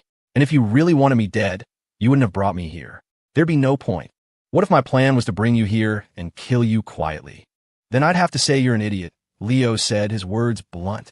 His patience with Kane was wearing thin. Hearing Leo's insult, Kane didn't get angry. He chuckled. "Why's that?" "First, I'm the top-ranked freshman at my university, a contender for a national math competition medal. If I die under mysterious circumstances, the university will demand a full investigation. Second, I have no life-or-death feud with your family. I assume you're here because of what happened with Ava yesterday, which means you know I basically saved your boss's daughter's life. Plus, her brother wants to meet me tomorrow. So even if you had 100 times the balls, you wouldn't dare kill me. Third, while you did a good job of making it look like we were just walking, this entire route is blanketed in security cameras. If something happens to me, you're the number one suspect." Leo paused, lowering the burrito and fixing Kane with a smirk. "Based on those 3 points, pointing that gun at me is completely pointless. Do you have the guts to pull the trigger?" He leaned forward slightly. "I'd even be willing to bet there are no bullets in that gun. Because if I'd suddenly made a scene on the street, and you, knowing you couldn't kill me, were caught with a loaded firearm, it wouldn't just be your ass in a sling. It would bring a world of heat down on the entire Reed family." Kane leaned forward, his eyes boring into Leo's. Suddenly, he raised the gun, aimed it squarely between Leo's eyes, and without a flicker of hesitation, pulled the trigger. Leo didn't even blink, a confident smile playing on his lips as he watched the hammer fall. Click. Just as Leo had predicted, the chamber was empty. Ha ha ha ha. Kane suddenly burst into laughter. He tossed the gun aside and pulled out a cell phone, the screen showing an active call. You heard him. The kid's too damn smart. This is as far as I could push it. Yeah, good work. Julian Reed's voice replied from the other end before the line went dead. Kane pocketed the phone, his stony expression replaced with a look of genuine admiration. The original plan, according to Julian, had been to beat the kid half to death and drag him back. But after the report from Ava's bodyguards, Julian had changed his mind. He'd sent Kane to test Leo, to see if the kid was really as special as they claimed. Not bad, kid. You got a sharp mind for someone so young. No wonder you can handle Ava's temper. Leo offered a polite, professional smile. He finished the last bite of his burrito and wiped his mouth with a napkin. So can I go now? Hey, don't be in such a hurry. Let's talk. I practically watched that girl grow up. I'm like a half-brother to her. Ugh, Leo groaned. Nothing is going on between me and Ava. Why did everyone assume they were already a couple? If he'd known it would cause this much trouble, he never would have made that stupid public confession. He'd have just let the system erase him. Damn it, system. This is all your fault. Kim wasn't buying it. He'd heard from Julian yesterday that Ava had been hugging the kid. Nothing going on. He and Julian knew Ava better than anyone. She'd never even held a boy's hand before, let alone hugged one. Kid, are you trying to be irresponsible? Kane's eyes narrowed, a dangerous glint returning. He didn't mind teaching this arrogant punk a lesson. He'd admit Leo was smart, but in Ethelberg City, brains alone weren't enough to survive. Leo immediately shot back. What do you mean, irresponsible? All I did was hug her. He never finished a sentence. The hair on his arm stood on end as he saw Kane explode from the couch, launching himself forward like a panther. Before he had time to think, Leo's combat mastery took over. He pushed off the floor with explosive force, executing a clean backflip that carried him out of the range of Kane's lunging attack. Damn, he's fast, was Kane's first thought. To his expert eyes, Leo moved like a seasoned fighter. Before Kane could press his advantage, Leo moved with blinding speed. Using the back of the couch as a springboard, he vaulted into the air, aiming a flying kick straight at Kane's head. He'd had enough of this guy. From the moment Kane had made him pay for the burritos, a slow-burning anger had been building. He tried to let it go, reminding himself that this was one of the Reed's men, practically Ava's brother. But when Kane attacked without warning, Leo's own fuse finally blew. You think just because I don't start shit, I'm just some average student? Thwack. Kane's reflexes were just as sharp. The instant Leo moved, he sensed the incoming danger. Surprised, but not panicked, he instinctively threw his arms up to shield his head, blocking the powerful kick. But Leo's attack was more than a simple kick. The moment his foot made contact, he used Kane's blocking arm as a pivot point, twisting his body a full 180 degrees in midair. His other leg snapped out like a lightning strike, connecting squarely with Kane's chest. A dull thud echoed through the room. The force of the blow sent Kane stumbling backward, tumbling once on the floor before scrambling back to his feet, his eyes wide with shock. As the Reed family's top enforcer, it had been a long time since he'd been on the losing end of a bare-knuckle fight. Yet this teenager, who didn't look particularly muscular, had just displayed a shocking level of martial skill. It was unbelievable. Who taught you to fight like that? I learned online. Online my ass. You take me for an idiot? Still, for a kid Leo's age, to have these skills meant he had a powerful natural talent for fighting. Leo just shrugged. He couldn't exactly say the system gave it to me. That sounded even less plausible than learning it online. Good technique, but not enough power, Kane said, rubbing the spot on his chest where Leo had kicked him. It didn't really hurt. Besides, your physical conditioning doesn't match your skill level. It limits you. No matter how good your technique is, without the strength and stamina to back it up, it's just a house of cards. It'll eventually collapse. Kane's tone held a trace of regret, as if he were looking at a masterpiece that hadn't been fully polished. All right, you gotta kick in. We're even. Go on, get out of here. Kane clapped his hands together, a satisfied smile on his face. He'd heard from Julian that the kid could fight, and he'd been curious. The test hadn't disappointed. Leo nodded. He knew he was outmatched physically. If the fight continued, he'd probably end up getting his ass kicked. He decided to quit while he was ahead.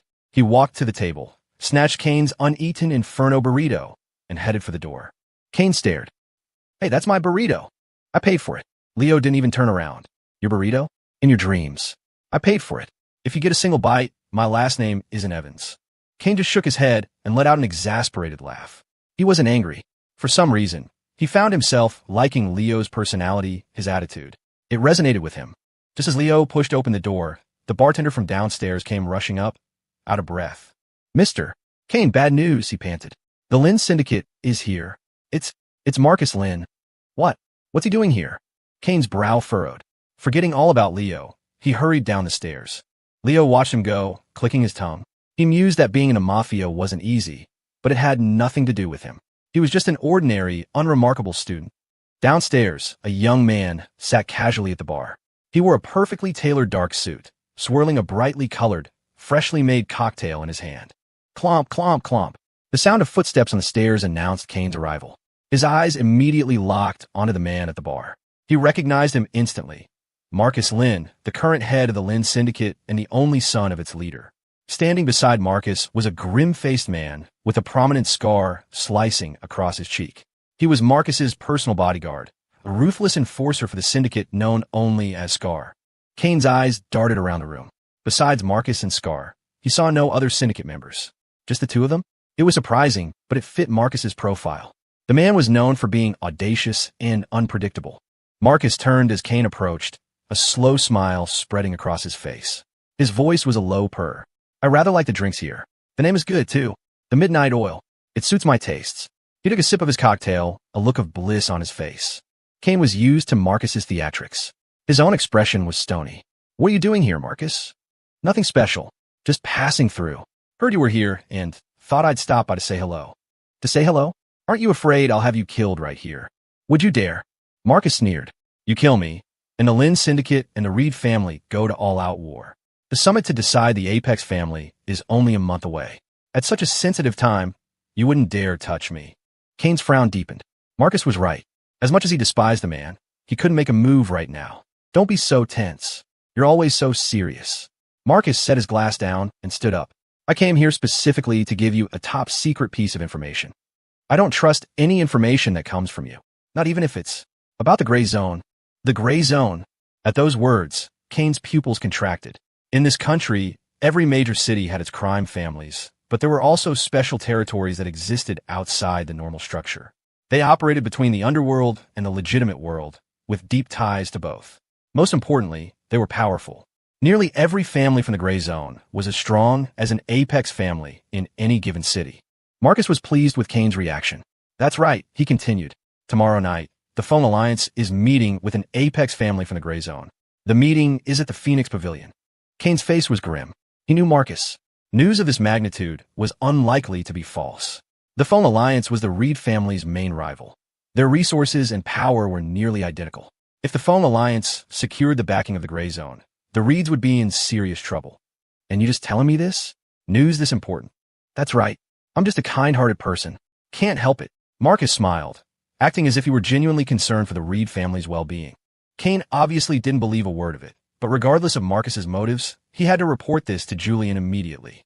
Clomp, clomp, clomp. Another set of footsteps echoed from the stairwell, drawing everyone's attention. Marcus looked over, curious. Someone else was upstairs with Kane? Kane's heart sank. Shit, I forgot Leo was still here.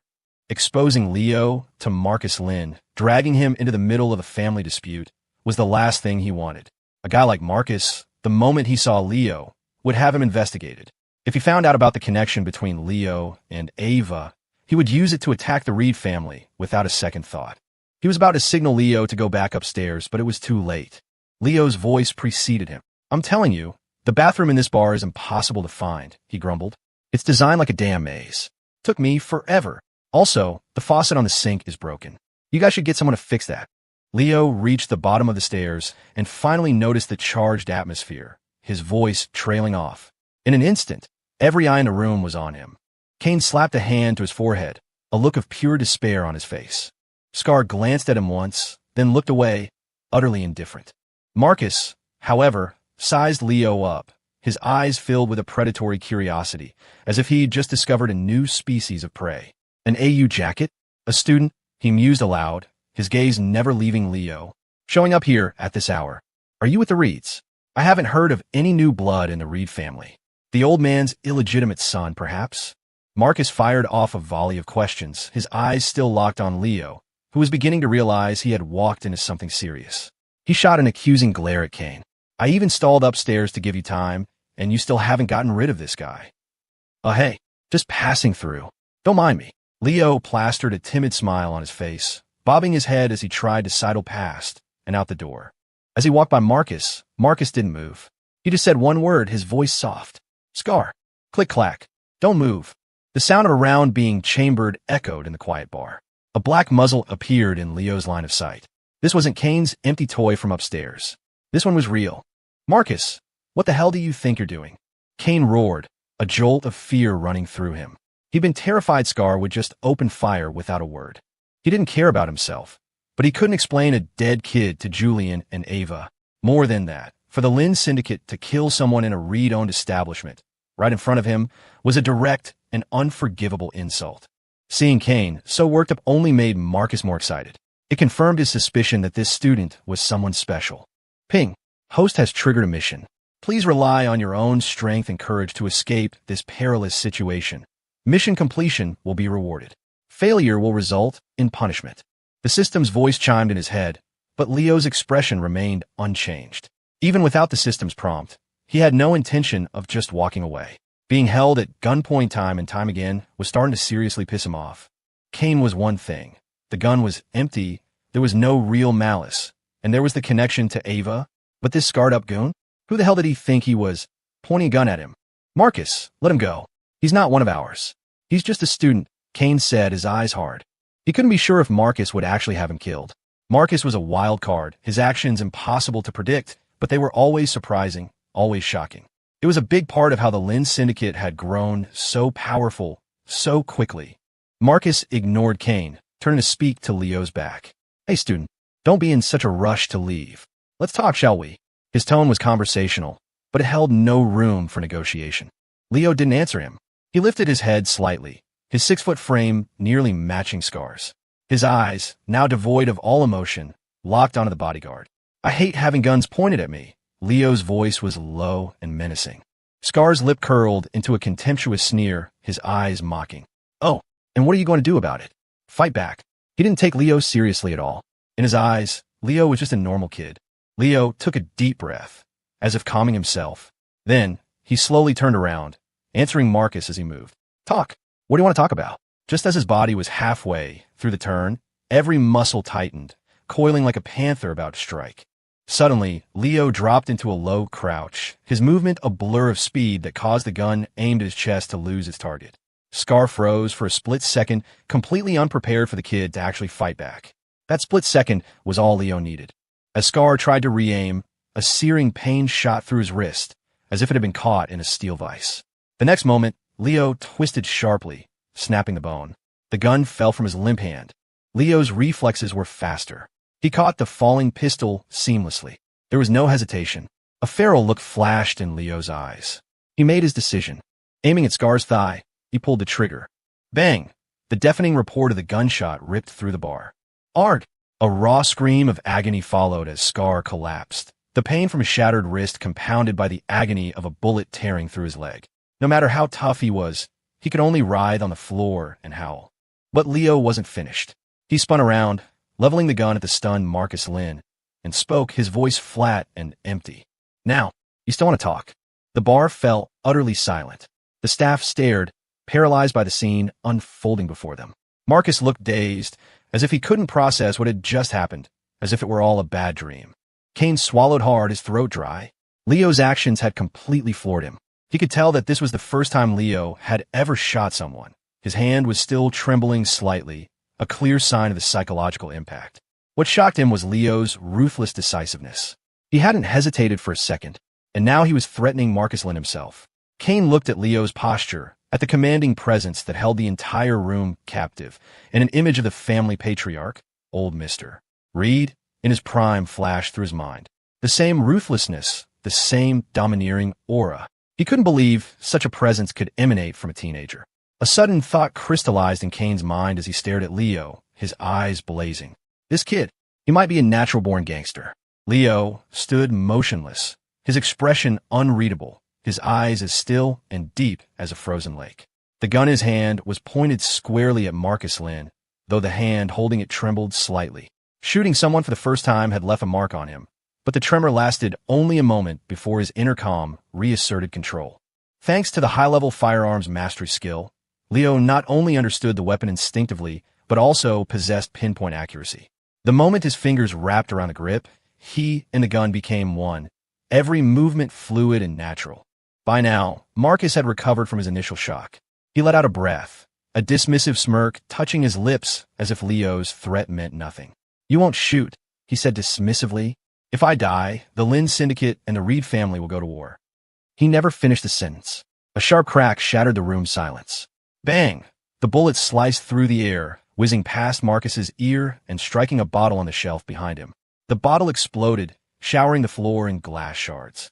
The shot hadn't hit him, but it made Marcus's face drain of color. He never imagined Leo would actually dare to fire, let alone with such precision. The Lynns and the Reeds going to war. Leo's voice was cold. "What the hell does that have to do with me?" Marcus stared. "Are you fucking kidding me? You're for real?" The calm composure vanished from his face. He turned his head mechanically toward Kane, his eyes filled with a mixture of disbelief and confusion. "What the hell is going on? Why did he shoot? I thought you said he wasn't one of yours." Kane read the question in his eyes and gave a slight, pale-faced nod. He, too, had been terrified by that last shot. Marcus Lynn could not die here. Fuck! A stampede of curses ran through Marcus's mind. He could still feel the stinging heat where the bullet had passed his ear, a stark reminder of how close he had just come to death. "Friend. No, hey, brother." Marcus's voice was strained, hastily correcting his term of address in an attempt to de-escalate. "Put the gun down first. We can talk this out." All his previous arrogance was gone, replaced by a raw, desperate plea. "When you're on the wrong end of a gun, you bow your head." "Yeah, Leo, calm down. Whatever you do, don't shoot again," Kane added urgently, his gut twisting with regret. If he had known Leo was this unhinged, he never would have let him and Marcus cross paths. Leo's gaze remained as cold as ice, the gun still locked on Marcus, who was growing paler by the second. He had never imagined he would find himself in such a hopeless situation. He, a man with a fearsome reputation in the city's underworld, was now being held at gunpoint by a college student, and there was nothing he could do about it. After a long moment, Leo took a deep breath and slowly lowered the gun. He had weighed the consequences and decided to let Marcus live. For one, he didn't actually want to kill anyone, even a gangster. And two, he didn't want to deal with the inevitable retaliation from the Lynn Syndicate. Click! Snap! To the astonishment of everyone watching, Leo's hands moved with the practiced ease of a magician. He swiftly ejected the magazine, then tossed the now unloaded pistol toward Marcus. It clattered on the floor at his feet. "Like I said, I'm only here by accident. I have no interest in getting involved in your family business," Leo said, pausing for effect. "Consider today's 2 bullets a warning. Don't come looking for trouble with me, and I won't go looking for it with you." He shook the magazine in his hand. The bullets slid out, one by one, hitting the floor with sharp clicks until only a single round remained. Leo pinched the last bullet between 2 fingers and slowly held it up in front of Marcus's face. "If you're thinking about getting revenge later, this bullet will be the last thing that goes through your head." The room was stunned into silence. No one could believe these words were coming from a student. The atmosphere became thick and suffocating, as if the air itself had frozen. This was no longer a warning. It was a threat. Leo Evans was threatening Marcus Lynn, the head of the Lynn Syndicate, one of Ethelberg's most powerful crime families. "This kid, he's a genuine psycho," Kane muttered to himself. He couldn't think of any other word to describe Leo in that moment. Amidst the silence, Leo pocketed the single bullet, turned, and walked out the door without a backward glance. The terrified staff scrambled out of his way. They all knew that this seemingly ordinary young man was, without a doubt, a stone-cold killer. After he left, a strange sound broke the silence of the bar. It started as a low chuckle, then grew, like the growl of a beast lurking in the dark. "Hit, hit! Ha ha ha!" Marcus's laughter echoed through the room. Still laughing, he bent down and picked up the gun Leo had thrown, stroking the cold steel, a twisted, bizarre smile spreading across his face. He looked up at Kane, his tone laced with a strange excitement. "That kid, he's not one of yours, right, Kane?" Kane hesitated. "Not exactly." "Good." Marcus bit out the word, his eyes flashing with a feral, manic light. He stared at the empty doorway, as if his gaze could pierce through space and time to follow Leo's departing figure. "Let me see my own brains, huh?" Marcus whispered to himself. "This is just too interesting." He turned back to Kane. "You think he'll regret not killing me today?" Kane remained silent, but Marcus didn't seem to need an answer. "I bet he will," he continued, his voice rising. "He will definitely regret not killing me today. With that, he strode out, not even sparing a glance for Scar, who had long since passed out from the pain. With a shattered wrist and a bullet in his leg, Scar would never be the enforcer he once was. The Lynn Syndicate had no use for worthless men. "You guys," Kane said to the staff, "get Scar out of here, clean this place up, and close for the night." He watched Marcus's retreating back, a massive headache forming. Everything that happened here tonight had to be reported to Julian immediately. They had to decide, and fast, whether they were going to protect Leo Evans. In Kane's opinion, after what Leo had shown tonight, he was worth the Reed family's full support. And if they couldn't win him over, they absolutely could not afford to make him an enemy. Leo walked home under a sky that had turned completely black. A bone-deep weariness was setting in. Since the system had appeared, his life had been one complication after another. He had a sinking feeling that no matter how hard he tried to avoid it, trouble would always find him. Is this destiny, or am I just overthinking things? Ping. Congratulations, host, on completing the mission. You have received a random reward. Drawing random reward. The system's voice chimed in, but Leo felt numb to it. A minute ticked by, then another. The notification for the reward itself didn't come, and he frowned, a flicker of confusion rising. What's taking so long? As if hearing his thoughts, the system's voice sounded again. Congratulations, host. You have drawn a special reward. A blank skill slate. Blank skill slates are extremely rare. Upon use, they will provide the host with the skill most needed at the current moment. Use blank skill slate now? Leo's eyes widened. Yes, he answered in his mind without hesitation. Blank skill slate successfully used. Congratulations, host. You have acquired the high-tier skill, Enhanced Physiology. In an instant, an unprecedented surge of power flooded his body. Leo could feel every cell thrumming with vitality. His steps felt impossibly light. Though his muscles hadn't visibly changed, he could feel an immense energy coiled within every contraction and extension. Whip! He threw a casual punch at the air, and it produced a sharp gust of wind. It was as if he'd been completely reborn. If the Kane from a few hours ago had faced the Leo of right now, that one kick would have landed him in the ICU. Leo's mood lifted considerably. Enhanced Physiology was exactly what he needed, shoring up his greatest weakness, his physical conditioning. Combined with his combat mastery, he was now effectively fearless in any fight that didn't involve firearms. He got home around 8:30. Tomorrow was the start of a rare weekend. He didn't know when Ava was picking him up, but he planned to sleep in until he woke up naturally. After a hot shower, Leo fell onto his bed, ready to pass out. But then a thought struck him. He got up, went to the living room, and took a glass he rarely used from a cabinet. He carefully hung it on the inside doorknob. This way, if someone tried to quietly open the door, the movement would cause the glass to fall and shatter, creating an alarm. It was a precaution against the Lynn Syndicate. He had no idea if midnight assassinations were part of their business model, but it was better to be safe than sorry. After double-checking that the door was deadbolt, Leo finally went to sleep. Meanwhile, in Julian Reed's study at the Reed estate, Julian sat on a plush sofa, one leg crossed over the other, a cigarette burning slowly between his fingers. Smoke swirled around his face, making his thoughtful expression seem even more profound. Across from him, Kane sat with a grim look on his face. And that's what happened. I doubt Marcus will let this go. Should we do something to protect Leo? Kane was firmly in the pro-Leo camp. He believed that if Leo could be persuaded to join the Reeds, it would be a massive boost to their power. Julian didn't speak, lost in thought. The events Kane described were so outlandish that if he hadn't known Kane for years, he would have thought it was a prank. After a long silence, Julian tapped his fingers on the table.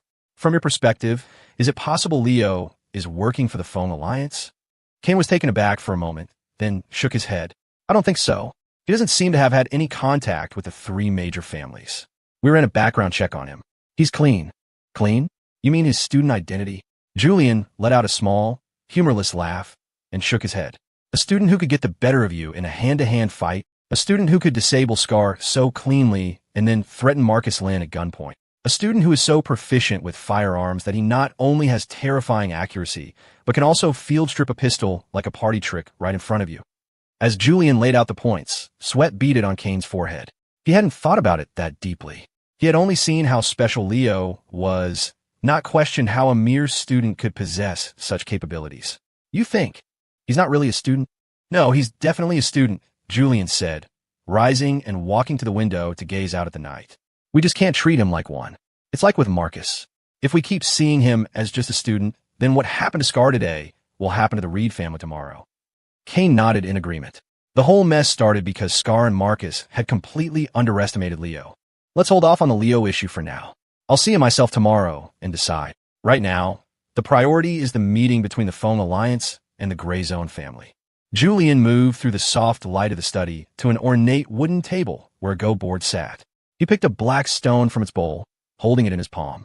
Right, tomorrow night, they're meeting with an Apex family from the Gray Zone. What's our move? Kane's face was etched with anxiety. He knew how critical this meeting was. Any misstep could affect the fate of the entire family. Relax. Don't be so tense. Julian's voice was as calm as a spring breeze. An Apex family from the Gray Zone would never ally with the Phone Alliance. Why not? Kane asked, confused. Julian smiled, placing the black stone on the board with a satisfying click.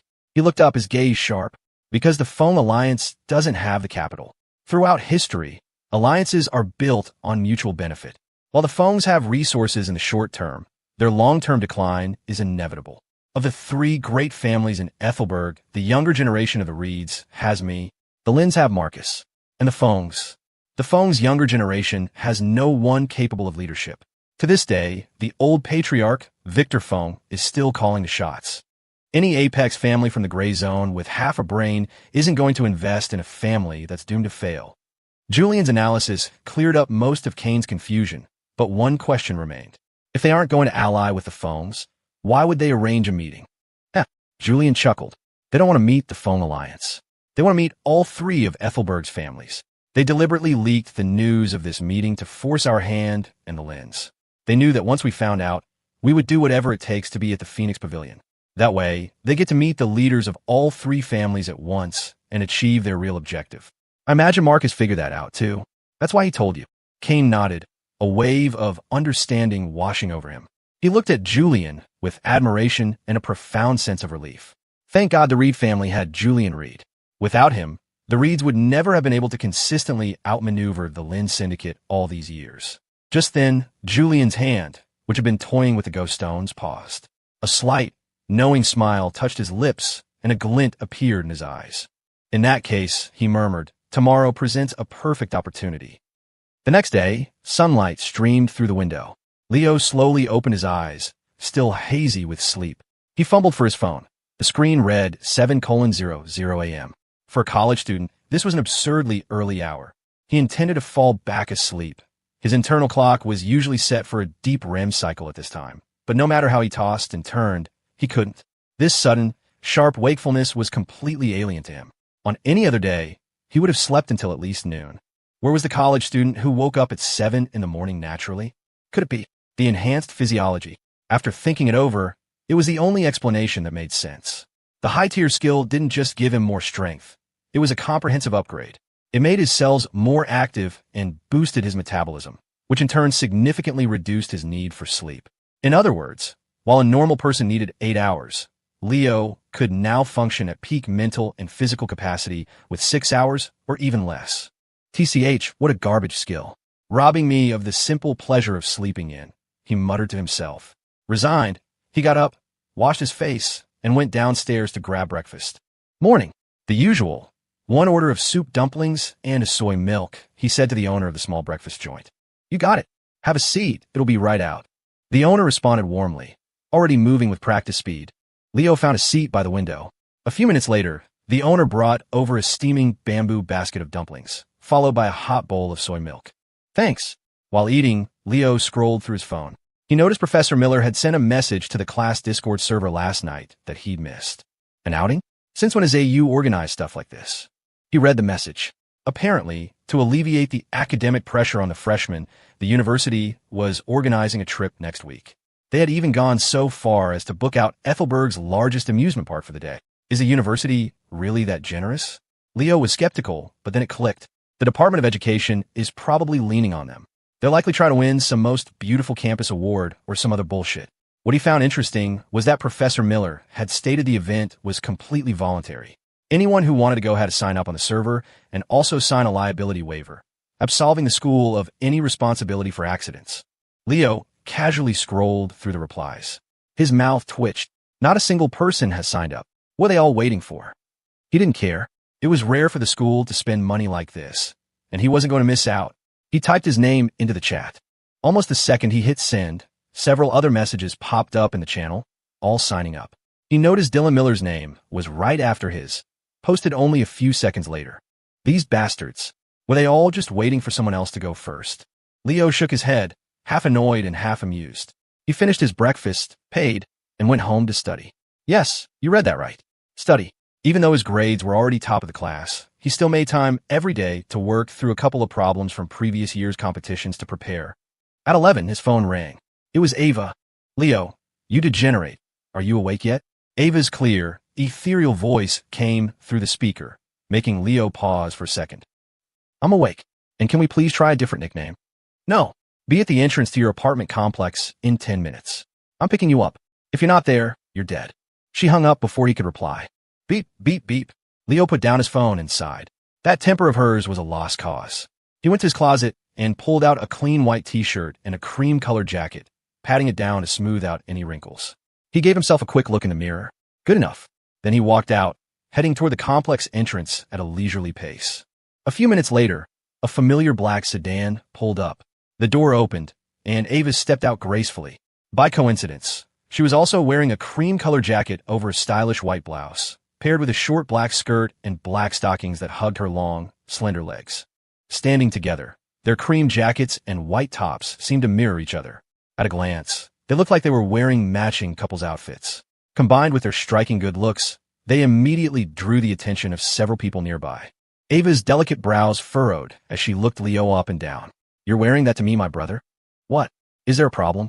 It's too young, not mature enough. I literally am a student, Leo said with a helpless shrug. You want me to go back and change? Ava shot him an exasperated look. There's no time. We can't keep my brother waiting. She grabbed his wrist and pulled him toward the car. The same two bodyguards were in the front. Leo had seen them so many times now, he was tempted to ask for their names. However, Ava was chattering away nonstop, giving him a constant stream of instructions. When you see my brother, you have to be serious. If he tries to scare you with a gun or something, don't be afraid. He won't actually shoot. Even though we're a crime family, we don't just kill innocent people or bully civilians.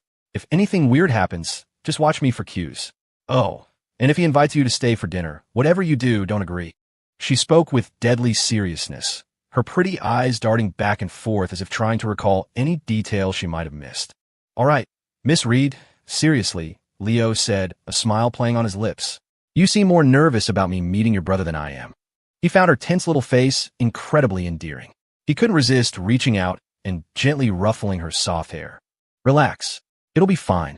What's he gonna do, eat me? Ava glared at him, muttering, I'm just worried that if you get scared and something happens to you, I'll be responsible. Halfway through her sentence, she realized he had just messed up her hair. She froze, her eyes widening in indignation. Leo Evans, you jerk! How dare you touch my hair? Her anger erupted. She started swinging her little fists at him. The car's interior was cramped, but her punches were painless, so Leo just let her get a few hits in to blow off steam. At the same time, his gaze was fixed on the world outside the window, memorizing the route from his apartment to the Reed family estate. About 20 minutes later, the black sedan pulled into the Reed family compound. Leo got out of the car and looked around. The grounds were exactly what you'd expect from a crime family. An immense, open courtyard with a manicure garden and a large fountain at its center.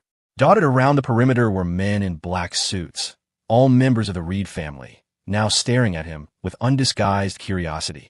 Who's that? Looks young. A student. Whoa, why is Miss Ava with him? What's his story? Wait, you're missing the point. Are they wearing matching outfits? Holy shit, holy shit, holy shit. The little demoness, Ava, has a boyfriend. The atmosphere among the Reed family members was surprisingly different from what one might expect of a crime syndicate. There was no rigid, formal hierarchy. It felt more like a large, close-knit family. As such, they didn't bother hiding their gossip. Besides, Ava was the darling of the family. Many of them had watched her grow up, so their curiosity about Leo was palpable, their murmurs growing louder. The whispers eventually reached Ava's ears. She frowned, blinking her bright eyes as she glanced down at her outfit, then at Leo's. It kind of looked like they were wearing couples' outfits. A faint warmth spread across her cheeks. So noisy, she snapped, her voice sharp but tinged with embarrassment. All of you, go get your eyes checked. How does this look like a couple's outfit? Her tone was petulant, but couldn't hide her flustered state. The family members just chuckled. They were used to her temper and knew she wasn't truly angry. All right, knock it off. You're making Miss Ava mad. She's not mad. I think she's embarrassed. Got that on recording, bro. I'll be sure to play it for her later. Your life is over. Dude, don't do that to me. Venmo me $50. Fuck. Ava's face was beet red. She stomped her foot in frustration, then turned to look for Leo, but he was gone. She blinked. Where'd he go? He was right here a second ago. Ahem. Mr. Evans is over there, one of the bodyguards said, pointing with a deadpan expression. Ava followed his finger, and what she saw nearly made her explode. There was Leo, leaning casually against a wall, one hand in his pocket, a cigarette dangling from his fingers, looking for all the world like a punk as he chatted animatedly with another family member. You have no idea. Miss Ava used to be a real terror. Ha, really? She was like that. Leo listened with rapt attention, a look of genuine fascination on his face. And another thing. Oh, the family member was just getting warmed up when he saw Ava marching toward them. You know what? I just remembered the boss gave me something to do. Gotta run. He made a quick excuse and bolted before Leo could reply. Leo was confused. The conversation was going so well. Why'd he run off? He'd been hoping to get some more intel on the family. Suddenly, a chill ran down his spine. He whipped his head around to find Ava standing right behind him, a sickly sweet, gentle smile on her face that was more terrifying than any glare. He insisted on talking to me. You believe me, right? Leo swallowed hard, trying to explain. What do you think? Ava's voice was as cold as ice. The next second, she brought her heel down hard on his foot. Still not satisfied, she reached out, pinched a small fold of skin at his waist, and twisted viciously. You're pretty resourceful, aren't you? The second you get out of the car, you're already digging up dirt on my childhood. Ow, I wasn't digging. He brought it up. And you started smoking? The guy offered. It would have been rude to refuse, right? Oomph. Ava snorted, then glanced around. She noticed several family members peeking at them from a distance, gossipy grins on their faces. To them, the scene looked exactly like a young couple having a lover's spat. I'll let you off the hook this time. Now hurry up and follow me. Ava shot him one last glare, gave up on arguing, and grabbed his hand, pulling him through the main doors of the estate. Inside, Julian Reed was sitting on a sofa in the main hall, arms crossed, listening to a subordinate's report. At the sound of footsteps, he looked up just in time to see Ava dragging Leo in by the hand. His gaze lingered for a moment on their joined hands. He raised a hand gracefully, signaling his man to pause. Then, Julian stood up, a warm, disarming smile spreading across his face. Ava, you're back. And this must be Leo. Julian walked forward, extending a hand. Leo hesitated for a second before shaking it firmly. Hello, Mr. Reed. Leo's playful demeanor vanished, replaced by a more serious expression. Julian's every word and action projected an easygoing charm, but Leo was most wary of people like him. He knew that beneath the polished surface of the Reed family's leader, a predator was sleeping. Just then, the system's voice pinged in his head. Ping. Congratulations, host, on completing the mission and fulfilling your promise to Ava Reed. You have received a random reward, drawing random reward. Congratulations, host. You have acquired the low-tier skill, Cheap Shot. Leo was momentarily speechless. What kind of garbage skill is that? One undignified name. What does this skill do? He asked internally. When the host uses a blunt weapon to attack from behind, the attack is 100% guaranteed to knock out the target. The duration of the stun is related to the force of the attack. Shit. As expected of a low-tier skill, Leo thought. It wasn't completely useless, but it was close. With his current abilities, he could easily knock someone out without resorting to such underhanded tactics. Besides, he was a model student. How could he use such a dirty move? The system was clearly a bad influence, trying to lead him down a dark path. Mr. Reed is too formal. If you don't mind, call me Julian, he said, guiding Leo to the sofa. Ava sat down right next to him. All right. In that case, don't mind if I do, Julian. Julian smiled and nodded. Tea or coffee? Tea is fine. Okay. Sue, could you get 2 teas for myself and Leo, and a latte for Ava? With sugar. Clearly, Julian knew his sister's tastes. Sue, the subordinate who had been giving the report, nodded and left to prepare the drinks. Don't be nervous, Julian said. I asked you to come mainly because Ava mentions you so often, I wanted to meet the man himself. Leo raised an eyebrow and turned to look at Ava. Mentions me often? Brother, what are you talking about? Ava was stunned. When had she ever mentioned Leo often? Julian shot her a look. Ava opened her mouth to argue, but seeing the warning in his eyes, she backed down. Growing up, Julian was the only person who could ever control her. Julian and Leo started chatting again. I hear you're renting a place by yourself? Your family isn't in Ethelberg. Yeah, my parents are back in my hometown. The dorms at AU are pretty bad, so I just had a place off campus. Smart. Your grades are excellent. I hope you can help Ava with her studies from time to time.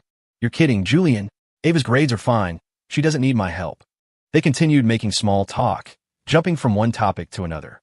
Ava was already getting bored. Just then, Mr. Sue returned with the drinks, placed them on the table, and quietly departed. Julian smiled. Leo, I heard you enjoy a game of chess. I have a board in my study. How about a match? Ava's head tilted, a question mark forming above it. Leo likes chess. Leo understood Julian's intent. He nodded in agreement, stood up, and followed him toward the study. As they were about to enter, Ava jumped up to follow, but the moment her foot crossed the threshold, Julian spoke. What are you doing? Go sit on the sofa and drink your coffee. Leo and I are going to play a game. Julian waved her out of the room and shut the door behind him.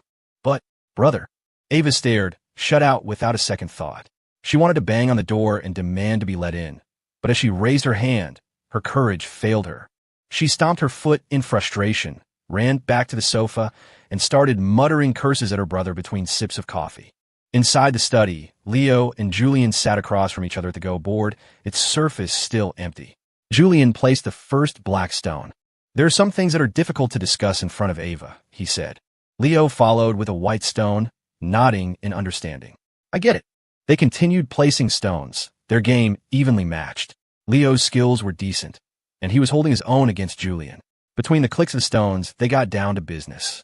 Kane told me everything that happened at the bar yesterday. Knowing Marcus, he'll definitely retaliate. And I told him if he wants revenge, I'll let him see his own brains. Whether you have the ability to do that is another question. What I'm curious about is where you learned all this. Your fighting skills, your familiarity with firearms. Where did it come from? I told Kane, I learned online. If you don't want to say, that's fine. It's not important. I only want to ask you one thing. What's that? Are you genuinely serious about Ava? The question made Leo's fingers freeze over the board. He looked up at Julian in surprise. Julian met his gaze, his eyes unwavering. Ava is different with you. Everyone in our family can see it. Maybe the girl doesn't even realize it herself, but I'm certain you hold a special place in her heart. So I want to know what you think of her. He paused, then added, think carefully before you answer. I'm very good at telling when someone is lying. Leo fell into a deep silence, a storm of complex emotions churning within him. What exactly did he feel for Ava? The room was quiet. Julian didn't rush him, simply toying with a game piece as he waited. After a long time, Leo placed a stone on the board. I don't know, he finally said. I don't know what I feel for her. Ever since that accidental confession, it feels like we've been tied together by some invisible string. When I see her angry, I find it cute. When I hug her, my heart races. If she were ever truly hurt or bullied, I think I'd become even more furious than I was in that bar yesterday. I find myself thinking about her face at random times. When I wake up from a nap in class, I instinctively look toward her seat. Even if I've made plans with my friends to spend the day gaming, if she asks for something, I'll ditch them without a second thought. It was the first time he had ever articulated these thoughts aloud. Leo looked up and met Julian's gaze. I've never been in a relationship, so I don't know if this counts as like, but if it does, then I think I like Ava.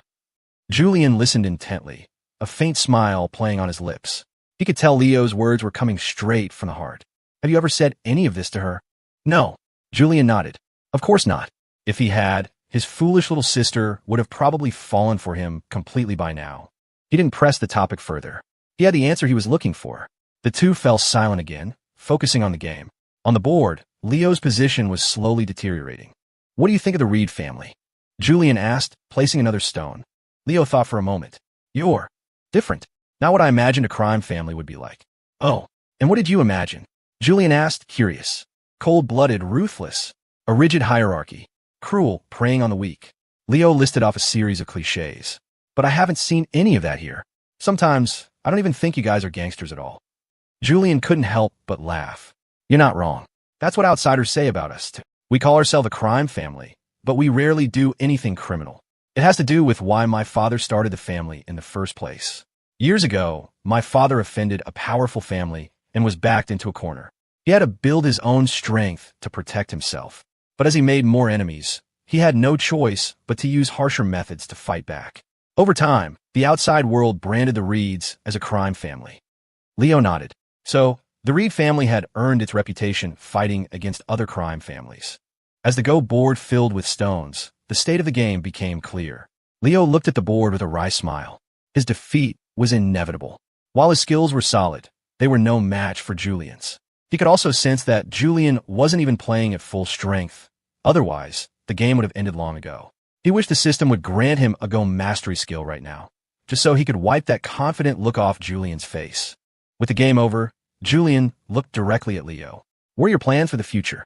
Leo shook his head slightly. I don't know. Take it one step at a time, I guess. I'd really like to go back to my old, quiet life. Julian chuckled, his gaze sharp. But you know that's impossible now. Whatever your reasons were for hiding your abilities in the past, the moment Marcus Lynn noticed you, your quiet life was over. Even if you killed Marcus, that fact wouldn't change. Leo nodded silently. He knew it was true. He just didn't want to face it. Everything had happened too suddenly. The appearance of the system, the strange and confusing feelings for Ava, the feud with Marcus. It all stemmed from that one public confession. Sometimes he wondered, if he had confessed to someone else that day, would his life still be this complicated? But then, whenever he saw Ava, a strange sense of relief would wash over him. If it hadn't been her, he knew he would have regretted it. This contradiction was enough to make him laugh and cry at the same time. Julian sensed Leo's inner conflict. He cut straight to the point. Leo, will you join the Reed family? Leo's eyes widened in surprise. Julian continued, his voice steady and serious. As long as you can promise to treat Ava with all your heart, if you join us, I, Julian Reed, can guarantee that no one in Ethelberg City will ever be able to disturb your lives. Not even the apex families from the gray zone. Anyone who touches you dies. Julian's eyes flashed with a piercing light. He stared at Leo, his tone filled with an arrogant confidence. Leo knew that this was the real Julian Reed, the true king of the family. He remained silent, and Julian waited patiently for his answer. After a long, thoughtful pause, Leo finally shook his head. Julian's brow furrowed as he stood up, his voice taking on a harder edge. Are you refusing me? Aren't you worried that by doing so, you'll make an enemy of the Reed family? Leo stood as well, meeting Julian's intense gaze. I won't join any family, he said earnestly, and being under your protection. For me, that would be a cage. The Reed family is different. We wouldn't ask anything of you. I know, but how do I put this? Leo paused. I'm the kind of person who needs 100% freedom. I want my destiny to be in my own hands, not controlled by any outside force. My refusal isn't an act of hostility. I simply don't want to join. That's my only reason. As for Ava, I'm happy to let things with her develop naturally. The reason I'm willing to look out for her and care about her is because she's Ava, not because of your family's resources. When Leo finished, Julian's hawk-like eyes bored into him, and the tension in the room became thick enough to cut with a knife. Ha ha ha ha ha. Then, after a long silence, Julian suddenly broke into a hearty laugh. He walked over and clapped Leo on the shoulder, his eyes filled with admiration. That girl's got good taste after all. And you didn't disappoint me. Julian smiled. If you had actually accepted my offer just now, I would have been incredibly disappointed. I would have thrown you out and made sure Ava never saw you again. A truly strong person never settles for living under someone else's shadow. And if you were truly thinking about what's best for Ava, you would never accept my help. Julian nodded repeatedly, clearly pleased with Leo's answer. Leo, I rarely trust people, and I rarely approve of them. Honestly, before you came here today, I had a lot of doubts about you. But now, I'm willing to set those doubts aside and trust you, because my judgment, since I was a child, has never once been wrong. A warmth spread through Leo's chest. He could feel the sincerity in Julian's words. This trust and recognition gave him a new perspective on the Reed family. With someone like Julian at the helm, it was no wonder they feared no other crime family. Knock, knock, knock. A sharp knock on the door broke the silence. Come in, Julian said simply. The door opened to reveal a familiar face, Kane. Leo also noticed Ava peeking out from behind him, her bright eyes filled with curiosity as she tried to see into the study. Kane's gaze flickered over Leo before settling on Julian. It's about time, he said in a low voice. Victor Fong has arrived at the Phoenix Pavilion. The Lins are on the move, too. Julian nodded. He thought for a moment, then turned to Leo.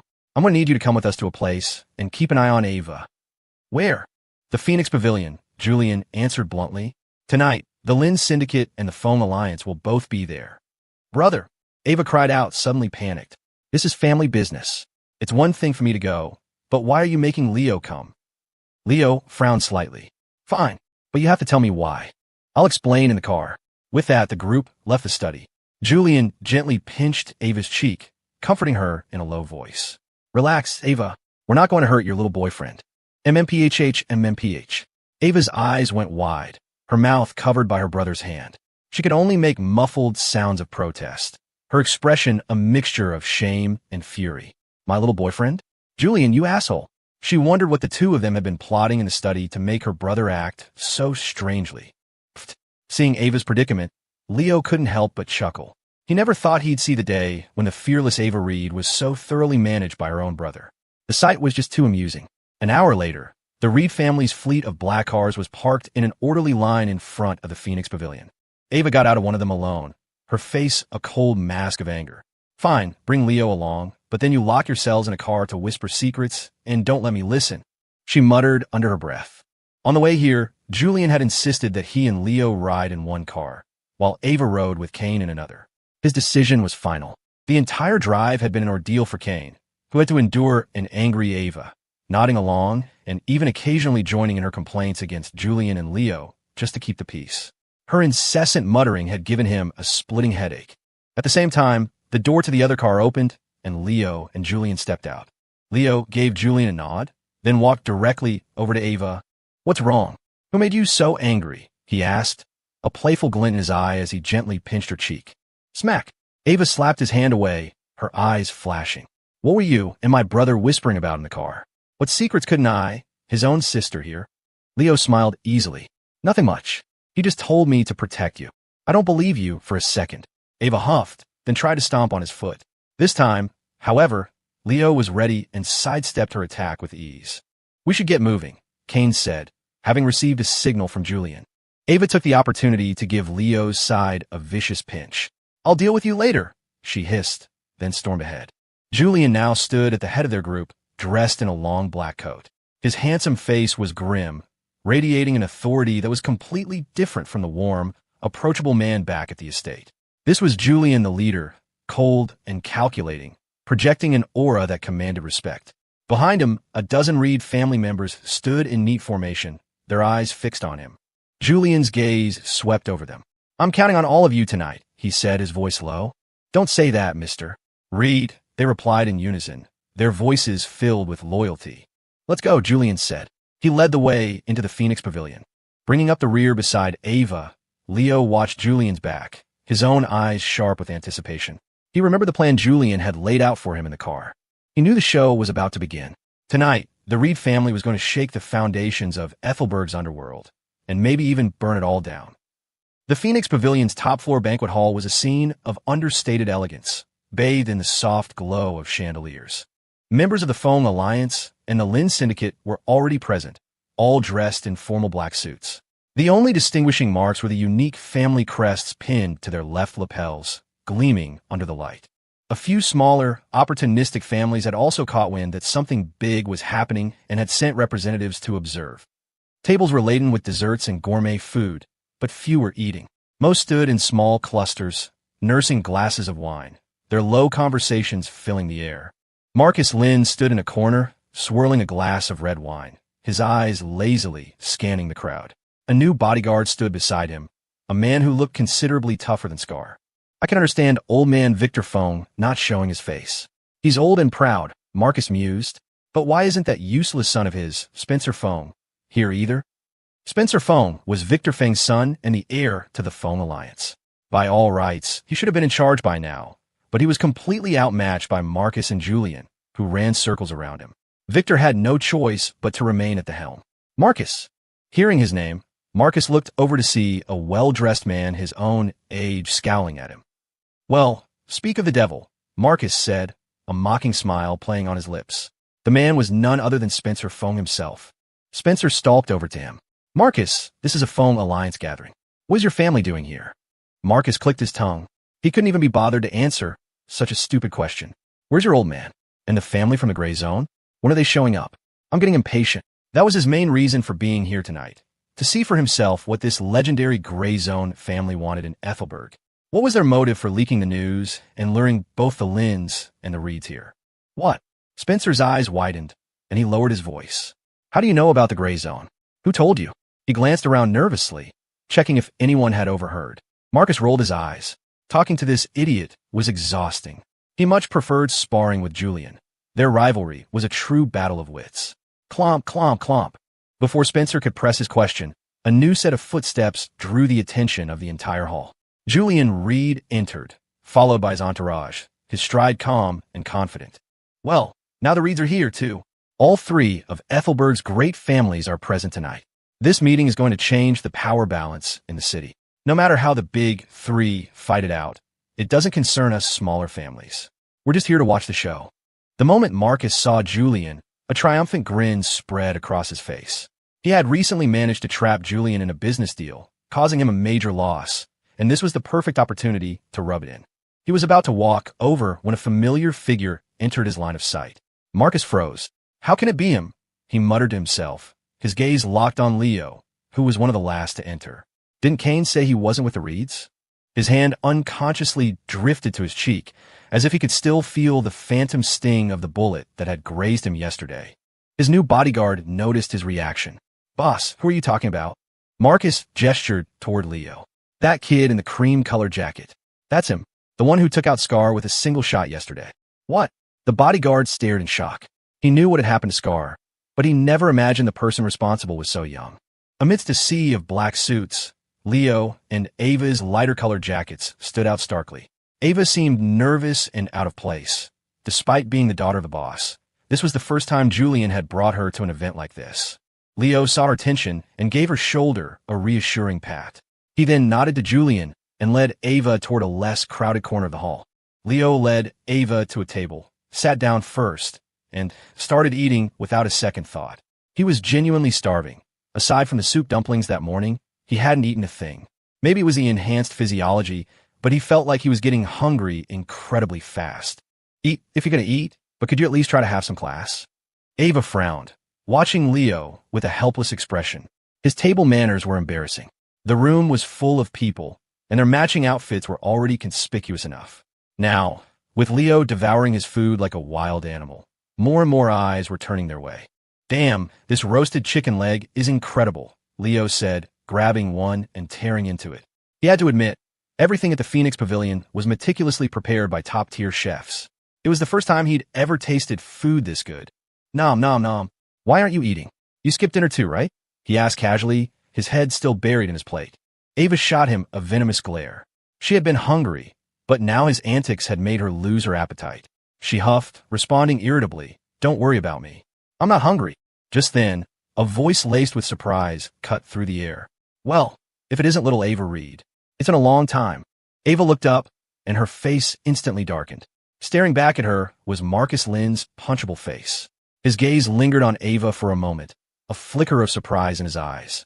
He hadn't expected Julian Reed to bring his sister along this time. Not that he would dare touch her.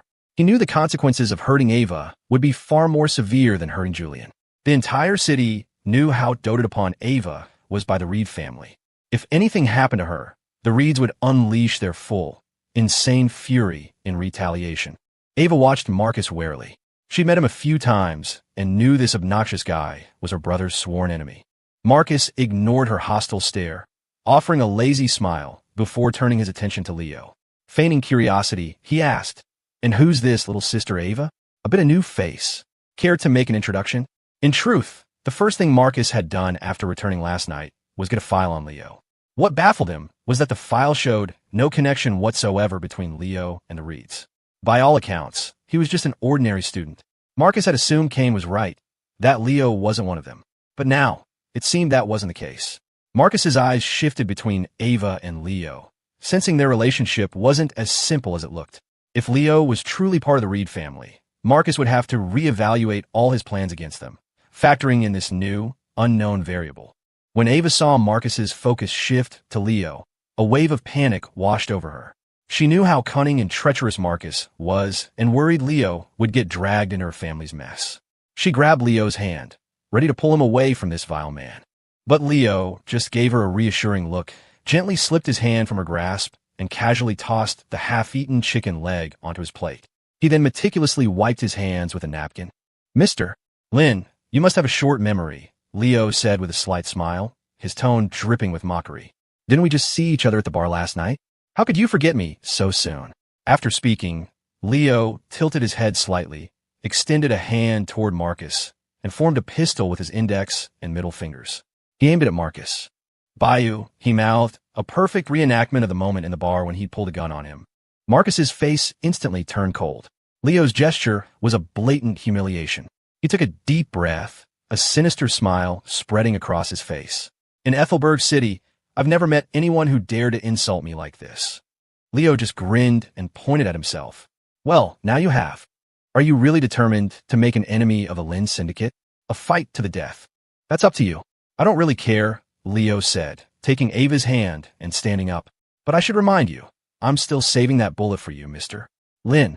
You might want to tread carefully. With that, Leo led Ava away, leaving Marcus standing alone. Marcus's expression was grim, his eyes fixed on Leo's retreating back. He took a sip of his wine, lost in thought. Just then, his new bodyguard silently approached and whispered in his ear. Boss, you want me to get a few of the boys and take care of him tonight? Marcus's index finger tapped lightly against the wine glass, producing a crisp sound. A cold glint flashed in his eyes. After a moment of contemplation, he slowly shook his head. Leave a be for now. Him and Ava Reed. Without my direct order, no one in the Lynn Syndicate is to touch them. Yes, boss. The bodyguard replied respectfully before melting back into the shadows. Marcus let out a slow breath. He knew he had too little information to understand who Leo really was or what his connection to the Reeds truly entailed. And the decisiveness and ruthlessness Leo had shown last night were not traits of an ordinary person. Marcus Lynn never made a move without absolute certainty. What he wanted was a single devastating strike, one that hit its mark and left no loose ends. Leo, you better explain yourself. Ava snapped, yanking her hand away from his. She grabbed him by the collar, a playful anger on her face. Why did you meet with that snake Marcus Lynn yesterday? How did you piss him off? Why are things so tense that he's talking about a fight to the death? And what was that gesture just now? Pretending to shoot him? What was that about a bullet? An NMMPH? Seeing Ava's barrage of questions, Leo had a sudden flash of inspiration. He did what Julian would have done and gently pinched her lips closed. Ava's eyes widened in shock. With her mouth sealed, all she could manage were muffled M sounds. She flailed her hands angrily, swatting at his. Smack, smack, smack. Leo, you've got a lot of nerve, pinching my lips. Her eyes were practically shooting fire. Leo realized he wasn't getting out of this one. With a sigh, he told her everything that had happened at the bar last night. Of course, he omitted a few details. Okay, he omitted most of them. He told her he'd coincidentally run into Marcus at the bar and accidentally offended him. As for the bullet, Leo explained that after their argument, he'd threatened Marcus, saying he'd feed him one. But even though Leo's story sounded plausible, Ava just rolled her eyes. She didn't believe a single word of it. She had felt the tension between Leo and Marcus just now. There was no way it was just a minor conflict. But she wasn't stupid. She knew Leo was hiding the truth to protect her, so she didn't press him further, pretending to buy his fabricated tale. Whatever. From now on, you stay away from Marcus Lynn. If there's really bad blood between you, I'll talk to my brother and see if he can help you sort it out, Ava said, pointing a finger at his nose. Her tone was serious, tinged with genuine concern. Leo nodded obediently, but inside, he was smiling wryly. This was something Julian couldn't solve, not unless he was willing to wipe out the entire Lynn Syndicate. Still, after meeting Julian, Leo had become much more cautious of Marcus Lynn. Though he hadn't known Julian for long, Leo could sense how formidable he was. The fact that Marcus could go toe-to-toe with Julian meant he was far more dangerous than he appeared. He'd only gotten the upper hand at the bar because Marcus had underestimated him. But now, Marcus saw him as a threat. His guard would be up, and an opportunity like the one last night would be hard to come by again. Talp, talp, talp. A steady, unhurried series of footsteps echoed through the banquet hall, drawing the gazes of everyone present toward the entrance. A man with salt and pepper hair and a resolute face walked in slowly, followed by several others who carried themselves with a similar air of importance. The man appeared to be in his 50s or 60s, but his deep-set eyes still gleamed with a sharp light, as if age had only etched lines on his face without dulling his authority. Pinned to his left breast was an exquisite family crest glittering under the lights, the unique symbol of the Foam Alliance, a mark of its honor. This was the current head of the Foam family, Victor Foam. Walking beside him was another middle-aged man. Victor held out a hand in a slight gesture of invitation, indicating for the man to walk ahead of him. There were more than a few sharp-eyed individuals in the room who could guess the man's identity from Victor's deference. He had to be the representative from the apex family of the gray zone. In that instant, the relaxed atmosphere in the hall grew tense. Julian Reed and Marcus Lynn both straightened up, their expressions turning grave as they watched the middle-aged man. Others put down their glasses and plates. The entire banquet hall fell silent, the only sound the steady rhythm of footsteps. TSK, Old Man Fong is still going strong. Probably has a few more years left in him, Marcus muttered, his eyes on Victor, a hint of frustrated resignation in his voice. As long as Victor Fong was standing, the Fong alliance remained powerful, and both the Lin and Reed families struggled to find a weakness to exploit. But Marcus's gaze shifted to Spencer Fong, a flicker of disdain in his eyes. He shook his head slightly, as if he could already see the family's future. The day that Wei Spencer takes over, that's the day the Fong alliance begins its decline. The day it dies. A cold smile formed on Marcus's lips. Victor Fong led his entourage into the banquet hall, his sharp gaze sweeping over the crowd. He said nothing, simply escorting the middle-aged man to the center of the room. Spencer hurried over, leaning in to whisper in his father's ear. Father, the Lin and Reed families somehow found out about the Wallace family. What should we do? Should we kick them out now? Victor had been expecting something serious. Hearing this, he sighed inwardly. How could a man of his stature have produced such a simple-minded son? The Lins had Marcus, the Reeds had Julian, and the Fongs. The Fongs had Spencer, who was leagued below the other two in both intelligence and ruthlessness. Get out of my sight, Victor snapped. He quickly composed himself and turned to the man beside him with an apologetic smile. Mr. Wallace, my apologies. My son is young and doesn't understand the situation. Please don't mind him. Mr. Wallace simply smiled and waved it off. Your son may be young, but I see a remarkable air about him. He will surely be a great man one day. A bitter smile touched Victor's lips. You're too kind, Mr. Wallace. If my son were as exceptional as you say, would I still need to be here, worrying about these family matters? With that, Victor led Mr. Wallace to the center of the hall. Once Mr. Wallace was positioned, Victor stepped back, ceding the floor. The crowd immediately closed in, with Julian and Marcus at the very front, studying the man with keen interest. Mr. Wallace appeared perfectly calm, his gaze sweeping over the crowd with a steady smile. Though he lacked the menacing aura of a typical syndicate man, the sheer presence he exuded was enough to command respect. Good evening, everyone. His voice was strong and clear. He smiled and addressed the room. My name is Arthur Wallace, from the Wallace family in the Gray Zone. He looked around, his eyes shining. I'd like to thank the Fong family for providing me with this stage. I must also apologize to the leaders of the Lin and Reed families for inviting you here in such an unconventional manner. It was a matter of necessity. I know that if I had invited all three of you at once, it's highly unlikely you would have agreed. With no other option, I had to resort to this little stratagem. Marcus's lips curled into a cold smirk. You're too polite, Mr. Wallace. An invitation from the Gray Zone is a rare honor. How could we possibly refuse? He paused, his eyes narrowing. I'm just curious what purpose you had in mind for orchestrating this grand meeting. Arthur Wallace smiled faintly, turning to Marcus with a look of appreciation. He knew this cold, sharp man was the leader of the Lynn Syndicate. Before arriving in Ethelberg, he'd had his people conduct a thorough investigation of the city's major and minor powers, down to the last family feud.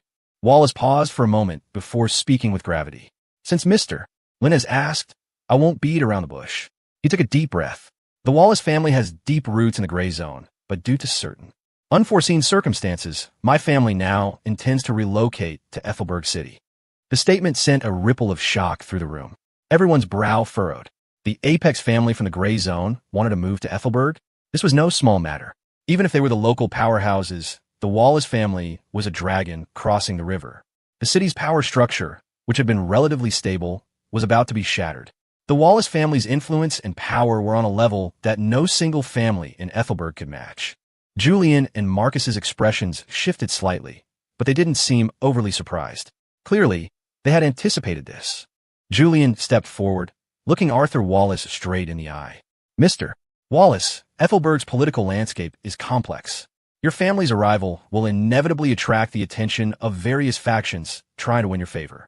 I would like to know how the Wallace family intends to respond to these overtures. The question was critical. Wallace seemed to have expected it. With a composed expression, he answered without hesitation. You can all rest assured.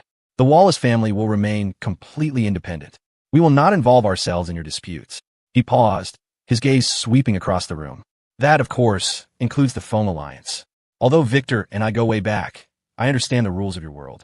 Once you back a family, you are bound to them, with no turning back. I can give you my guarantee here and now.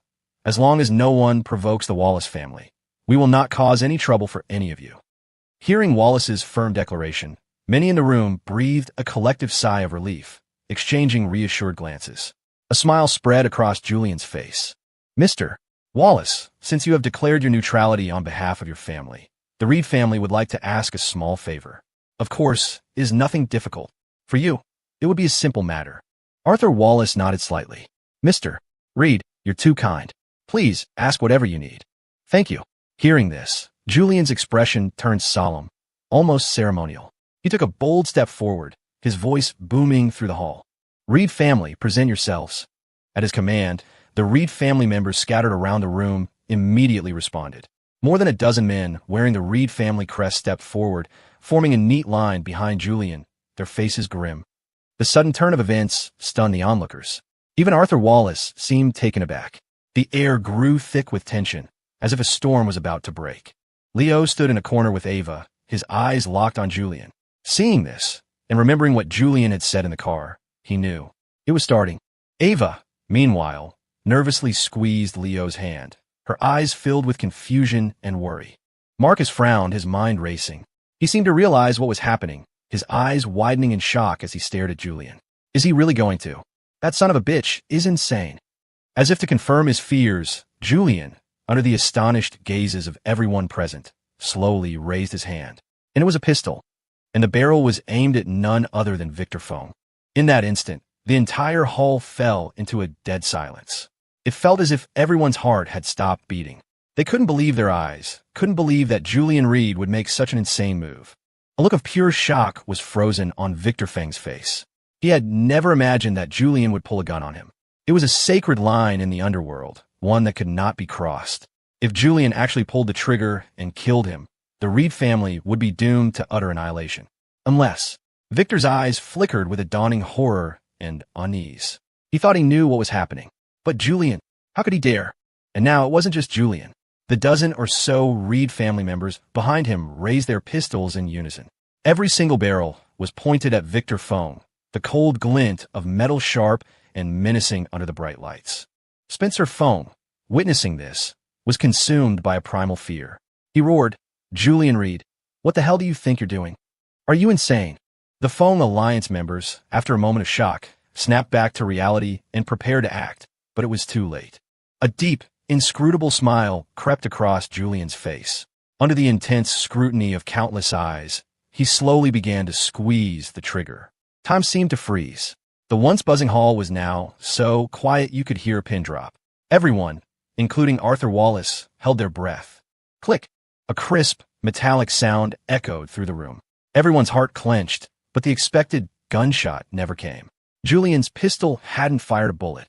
Then, something even more astonishing happened. In front of the bewildered crowd, Julian and the dozen Reed family members behind him slowly, deliberately, turned their pistols on themselves, aiming the barrels at their own hearts. The sudden move left everyone utterly baffled. With the empty guns pressed against their chests, in the suffocating silence, they pulled the triggers again. Click! Another soft click, just like before. No bullet, but the heavy atmosphere was crushing. Then, Julian lifted his head, his eyes filled with mockery as he looked at the terrified Victor Fong. In that moment, he was a king in complete control of the board. Arthur Wallace's pupils contracted. His gaze, sharp as a hawk's, studied Julian intently. He recalled the dossier his family had compiled on the Reed family leader, a particular 8-word assessment he had previously dismissed. Now, it floated to the front of his mind. Julian Reed, unmatched in courage and intellect, a prodigy of Ethelberg. The banquet hall was utterly silent. Even Spencer Fong now understood what was happening. What Julian had just done was a part of an ancient underworld ritual, one that required the presence of a representative from an apex family to bear witness. Everyone present knew its meaning, a declaration of war. Total war. No quarter given, no mercy shown. Julian stared at Victor Fong, a contemptuous smile on his lips. Old man Fong, he said slowly, I trust you know what this means. Victor's face was now a ghastly shade. He gritted his teeth. Julian Reed, you're insane. And your father must be insane as well to have allowed this. Do you have any idea what you've done? Of course I do. That's why I asked Mr. Wallace for this favor, Julian said before turning to Arthur Wallace. Mr. Wallace, I ask you, in your capacity as a representative of an Apex family, to serve as the witness to this declaration. From this day forward, there will be no possibility of peace between the Reed family and the Foam Alliance. It is a war to the last man. Within 1 month, no matter the cost, one of our families will be annihilated. Julian's voice was filled with a finality and ruthlessness that sent a chill down everyone's spine. Arthur Wallace's earlier smile was gone. He looked at Julian with new seriousness, realizing he'd been played. Julian had leveraged his status as a neutral party to sanctify this declaration, dragging him into the conflict as an official witness. Whether this was a spur-of-the-moment decision or a preconceived plan, Arthur Wallace knew he had to reevaluate his assessment of the Reed family's leader. Very well, Wallace said, his voice firm and decisive. On behalf of the Wallace family, I hereby witness the Reed family's declaration of war upon the Foam Alliance. He didn't hesitate. Since the Wallace family was relocating to Ethelberg, the destruction of either the Reeds or the Foams would create a massive power vacuum and free up resources. For his family, it was a beneficial outcome. There was no reason to refuse. With his words, the die was cast. There was no turning back. The members of the smaller families swallowed hard. They realized this war would change everything. Trembling, they pulled out their phones and sent frantic messages to their own families. The Reeds and the Foams were at war. The news spread through Ethelberg like wildfire, sending shockwaves through every syndicate in the city. Marcus Lynn let out a long breath, staring at Julian with a mixture of shock and disbelief. The man is a fucking lunatic. He had never imagined Julian would be so ruthless as to publicly declare war on the Foam Alliance. How'd he have the nerve? Brother, Ava whispered, her face etched with worry as she looked at her brother's back. Leo placed a comforting hand on her shoulder. He remembered what Julian had said to him in the car just a few hours ago, the words echoing in his mind. At the pavilion tonight, I'm going to declare war on the Foams. Once it starts, both sides will use every dirty trick in the book. It won't end until one family is completely destroyed. There's no room for negotiation. So, for the next month, I need you to protect Ava. My plan is thorough, but accidents can happen. Leo, you're my wild card. Leo didn't want to be involved in this war, but faced with Julian's request and his trust, he had agreed. It was because of that trust and the way Julian treated him. He treats me as a trusted ally, so I will repay him as one, Leo thought to himself. Julian's move had completely blindsided Victor Foam. He couldn't comprehend why Julian would choose this moment to declare war. The conflicts between the major families had always been fought in the shadows, a war of attrition. A blatant, public challenge like this was unprecedented. To have the Reeds and Foams tear each other apart, only for the Lynn Syndicate to reap the benefits? Impossible. Julian would never hand Marcus such a victory. Victor's brow was deeply furrowed. He just couldn't figure it out. Old man Foam, I can tell you one more thing, Julian said. He suddenly raised a hand and pointed across the room directly at Ava. If you want to beat me, you'll have to go after my sister. She's my only weakness. His words were utterly cold. Take my sister and the Foam Alliance wins. Otherwise, I am 100% certain that I will destroy your family within 2 weeks. Following his finger, dozens of eyes converged on Ava. She grew nervous, gripping Leo's hand tighter, trying her best to appear composed.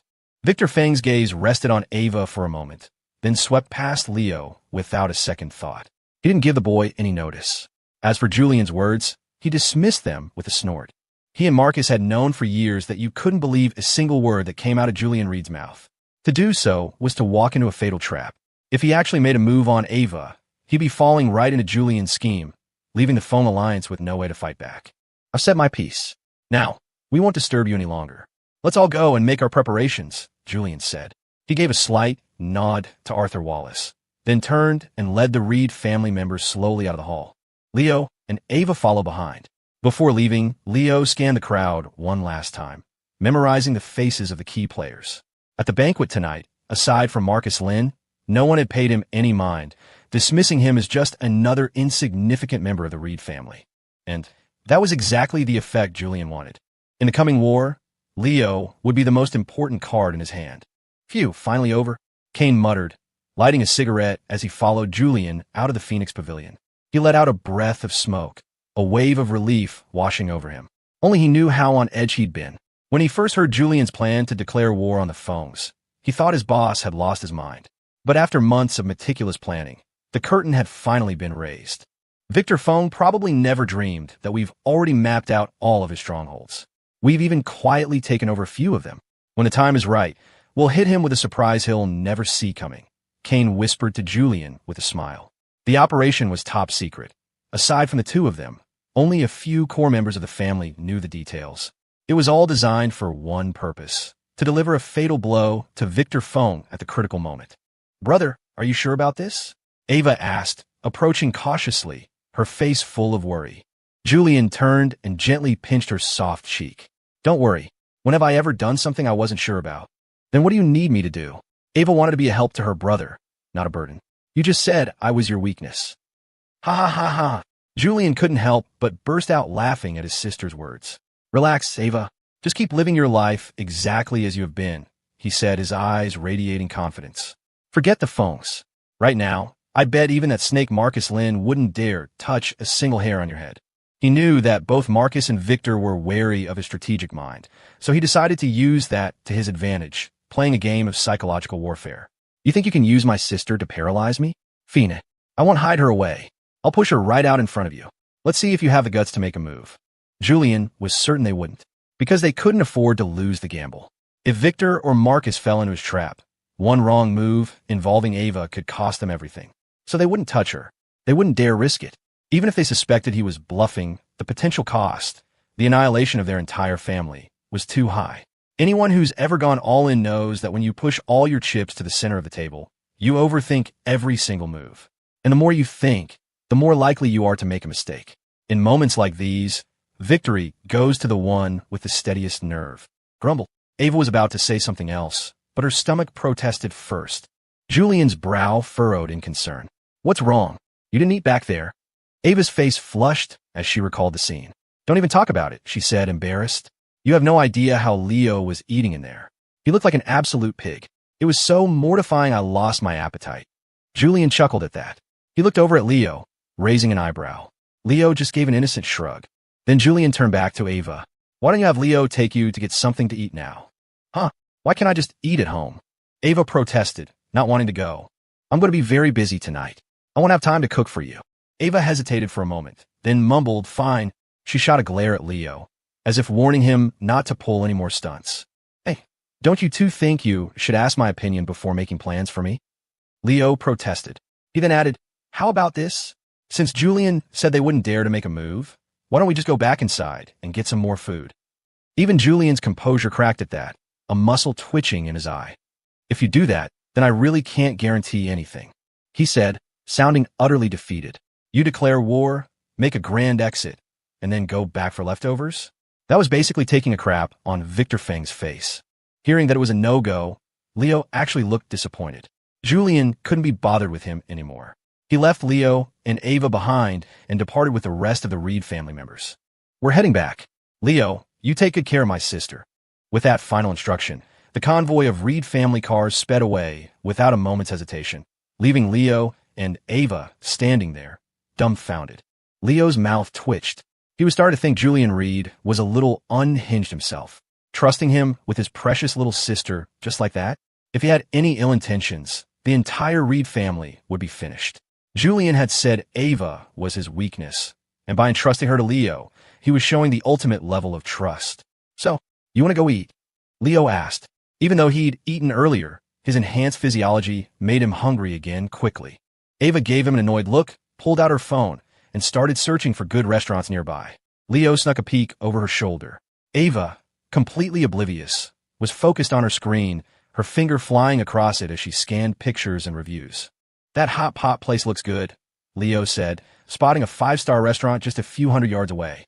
Ah, Leo's voice, suddenly right next to her ear, made her jump. Startled, she fumbled her phone, sending it flying. Luckily, Leo's reflexes were sharp. He snatched it out of the air. Are you trying to kill me? Ava snapped, turning to yell at him, but she stopped short when she realized just how close his face was to hers. She felt her cheeks instantly burn, as if on fire. Her heart started to pound, faster and faster. The feeling of his warm breath on her skin made her blush even deeper. In his lunge to catch the phone, Leo's arm had moved forward, bringing his chest almost flush against her back. It was as if he was hugging her from behind. The air grew thick with a palpable tension. They held each other's gaze for a second before quickly looking away, unsure of where to focus. Anyway, I saw a hot pot place that looked pretty good, Leo said, clearing his throat to break the charged silence. Oh right. Then, let's go I guess. Ava's mind was a complete blank. Her eyes kept drifting back to Leo's face. Why haven't I ever noticed how handsome he is? She thought, a little stunned. They reluctantly broke apart. Leo handed the phone back to Ava and told her to lead the way. They walked side by side.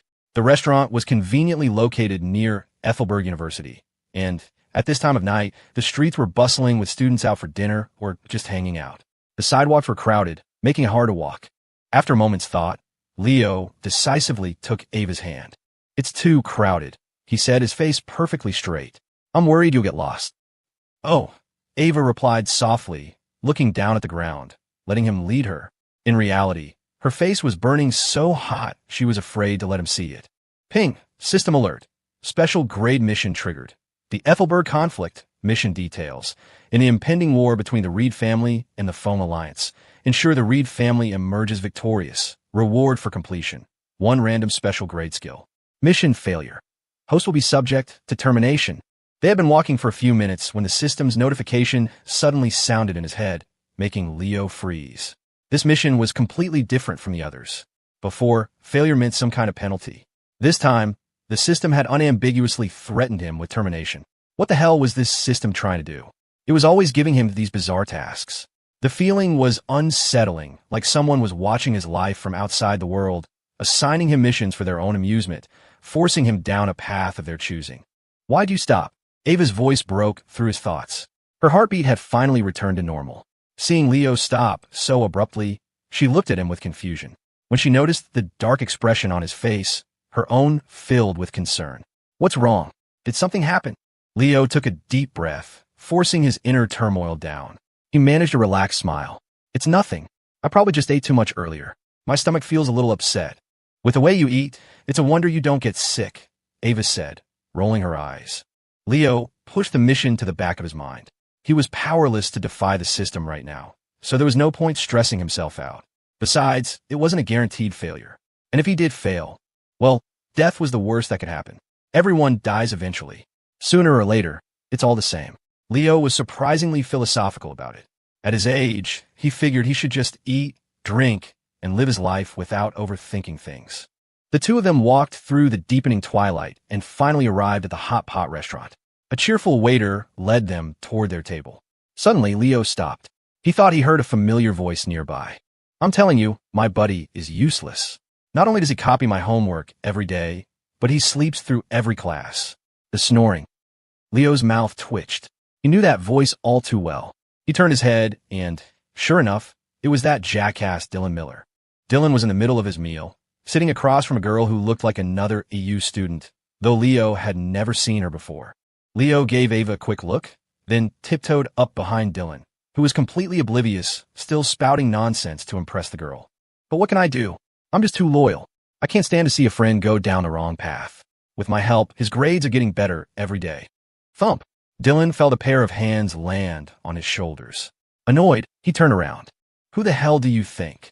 Oh, if it isn't my handsome and brilliant brother, Leo Evans. What are you doing here?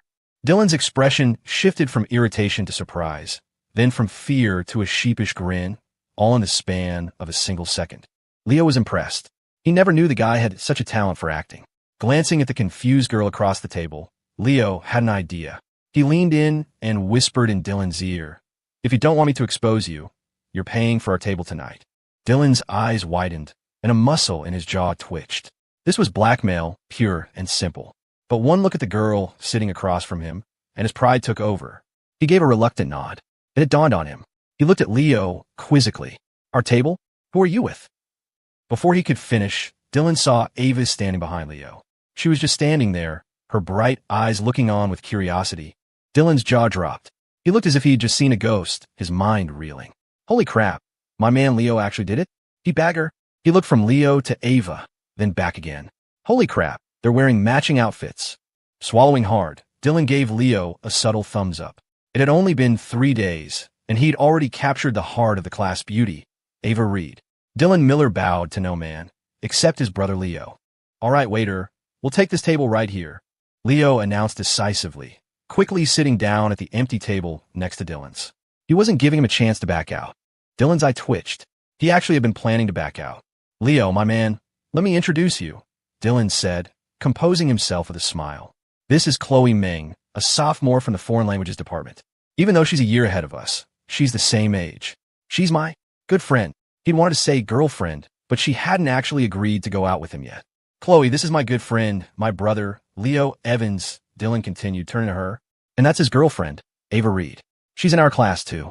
Chloe was a very quiet and sweet-looking girl. At the introduction, she quickly stood up and gave Leo and Ava a small bow. Hello, I'm Chloe. It's nice to meet you. When Ava heard Dylan introduce her as Leo's girlfriend, a blush crept up her cheeks, and she felt a strange mix of embarrassment and indignation. She was about to correct him, but Leo quickly jumped in. Hey now, we're not a couple yet. Dylan blinked. Not a couple? Bro, you've met her family and you're wearing matching outfits, and you're not a couple? He sighed to himself. Leo really played the game on a whole other level. Leo sat down and looked at the menu. Are you a picky eater? He asked Ava. Ava paused, then shook her head. At that, Leo, who was sitting across from her, started ordering. Waiter, we'll take the half-and-half broth.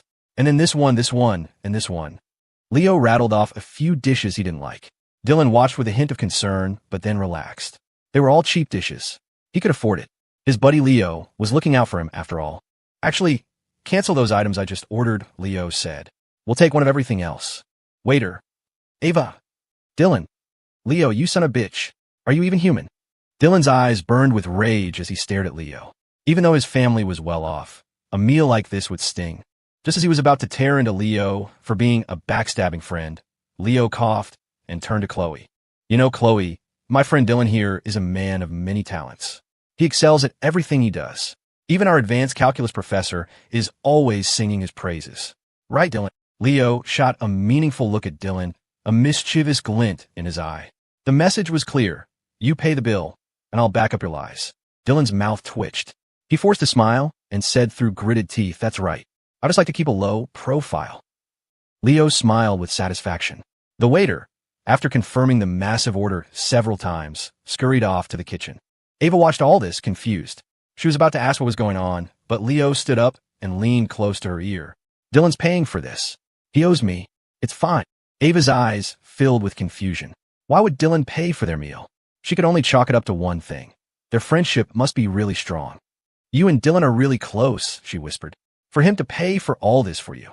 Of course, Leo said with a proud nod, completely ignoring the murderous glare Dylan was sending his way. Our bond is unbreakable. Before long, the waiter started bringing out the food. Huge platters of various meats began arriving, drawing looks from nearby tables. The table was almost completely covered, but the food kept coming. Ava's eyes were wide as she stared at Leo, completely dumbfounded. What are we going to do with all this? We can't possibly eat it all. Ava was a light eater to begin with, which was one of the reasons she maintained her slender figure. Leo looked at the mountain of food and realized he might have overdone it. He stood up, a friendly smile on his face, and walked over to the next table. Hey, Dylan, my man, have some meat. You gotta treat Chloe to the good stuff. What's with all these vegetables? Without waiting for an answer, Leo picked up 2 large platters of beef and placed them firmly on Dylan and Chloe's table. Help yourselves. Eat as much as you want. Chloe looked at the beef, flustered, and quickly waved her hands. Oh no, we couldn't. Besides, we've already eaten quite a bit. Leo laughed heartily. Don't be shy. We can't finish all this anyway. You'd be doing us a favor. Well, thank you. I'll treat you guys next time, Chloe offered. Sound good? A friend of Dylan's is a friend of mine, Leo said. He then turned back to Dylan. His eyes narrowed in a grin. Right, Dylan? Dylan looked like he'd just swallowed a bug, but under the circumstances, he had no choice but to bite the bullet. Right? He managed to say through clenched teeth. Chloe, don't hold back. Just eat. Inside, his heart was bleeding. That's my money you're giving away. That bastard Leo was playing the generous host with his cash, and Chloe was thanking him for it. Dylan was suffering in silence. Ouch, Leo hissed, a sharp pain shooting up from his foot. He looked up to see Ava's sweet smile, but under the table, Her foot was mercilessly pressing down on his. Looks like you're having a nice chat with the pretty sophomore, even personally delivering food to her table. Ava whispered, her voice tinged with jealousy. Oomph. I'm sitting right here in front of you, a total bombshell, and you run over to Chloe's table smiling like that. I've never even seen you smile at me that way. The more she thought about it, the angrier she got, and she started tapping her chopsticks restlessly on the table. Leo finally caught on. You're not getting jealous, are you? He asked cautiously. Who's jealous? Ava exclaimed, flustered, as if he'd hit a nerve. She immediately stopped tapping her chopsticks. To cover her embarrassment, she clumsily grabbed a few slices of beef and tossed them into the bubbling pot, her eyes fixed on the broth as if her life depended on it. She didn't dare meet his gaze. Seeing her like this, Leo found it amusing. Even someone as dense as him could see that Ava genuinely liked him to be this sensitive about his actions. He chuckled softly and decided to stop teasing her. All right, don't be mad. I won't do it again. At the same time, he made a decision. If he managed to survive this special grade mission, he would confess his feelings to her. Hearing his apology, Ava's mood brightened, but she kept a deliberately cold expression on her face, pretending to still be angry. Though they were at separate tables, they were close enough to chat while they ate. It was mostly Leo and Dylan talking. Chloe was quiet and reserved, and Ava was simply discovering that the hot pot was delicious and was completely focused on eating. Her appetite was surprisingly good. By the way, Dylan, what are you doing all the way out here? This isn't the student food street near campus, Leo asked, curious. He hadn't expected to run into him here. My uncle had some business in the area, so I brought Chloe out here for dinner, Dylan replied between bites. Hey, have you thought about the school event next week? Old Man Miller said the university is going all out this time, renting out the entire amusement park. What's there to think about? We go and have fun. It's not every day the school does something like this, Leo said nonchalantly. What event? Chloe asked curiously. Dylan explained it to her. Wow, you freshmen are so lucky, Chloe said with envy. When I was a freshman, we even had extra classes on weekends. A day off was a luxury. Leo was about to say something when he noticed Ava looked a little down. What's wrong? He asked softly. I want to go to... Ava said, sounding dejected. Leo paused. Then let's go. I remember you signed up, didn't you? But my brother... Leo understood immediately. With the Reeds and the phones on the brink of war, she was afraid that going out and having fun would cause trouble for Julian. It's fine. I'll be there, Leo said with a smile. Don't worry about your brother. He'll agree. According to your brother's plan, the more naturally you act, the less they'll dare to make a move on you. If you act all timid and scared like this, that's what will actually cause him trouble. Really? Ava asked, still doubtful. Really? If you don't believe me, ask him yourself. And if Julian dares to say no, I'll beat the crap out of him, Leo thought to himself. Leo's reassurance put Ava's mind at ease. She really wanted to go to the amusement park with everyone, especially with him. A while later, Ava was full. Even with her good appetite, she couldn't eat much. Dylan found an excuse to go to the restroom and paid for both tables at the front counter. When he saw the bill for Leo's table, he felt a murderous rage bubble up inside him. They had ordered nothing but meat and all the most expensive cuts. When he saw that Leo had even added an ice cream at the end, he cursed under his breath. That bastard. He even dared to order strawberry ice cream. I hope he gets explosive diarrhea. He didn't know that the ice cream was for Ava, who had suddenly said she was craving it. Back at the table, Ava was happily eating her ice cream with a small spoon, while Leo was still going strong. Dylan couldn't believe how much Leo could eat. Leo, we're heading out. I'm taking Chloe home. All right, see ya. Dylan and Chloe said their goodbyes. Chloe and Ava waved warmly at each other. In the short span of one meal, they had become good friends and even exchanged contact info. This meant Dylan would have to stay on Ava's good side from now on, or she might say something bad about him to Chloe, and he'd be finished. For the next few minutes, Ava ate her ice cream in small bites, her eyes fixed on Leo as he continued to eat. He's really like a little pig. The thought flashed through her mind, bringing another smile to her lips. Leo was eating so much. How was his stomach even built? And he never gained any weight, always staying in perfect shape. Ava suspected he must be secretly working out every day. In reality, before he got the system, Leo's days consisted of eating, sleeping, and gaming. Now, with the system and all the trouble it brought, he didn't have much time for games anymore. All that was left was eating and sleeping. Finally, after what seemed like an eternity, Leo finished eating. They tidied up and walked out of the restaurant. Dylan had already settled the bill. Where to next? Leo asked. He had no idea what to do now. He'd never been alone with a girl like this before. Ava tilted her head, thinking she didn't want to go home just yet. So they decided to wander the streets. Her house wasn't far, so Leo figured he could walk her home. They strolled through the crowded streets. Ava had never explored Ethelberg's night market before and looked around with wide-eyed curiosity. She stopped in front of a balloon-popping stall, her eyes drawn to the neatly arranged darts and pellet guns. She looked eager to try. "Hey there, young lady. Want to pop some balloons? $1 a shot, $10 minimum, and I'll throw in 2 extra darts for you," the owner said, seeing a potential customer. He flashed a practiced, commercial smile. Ava glanced at the prizes, her gaze finally landing on a massive Pikachu plushie.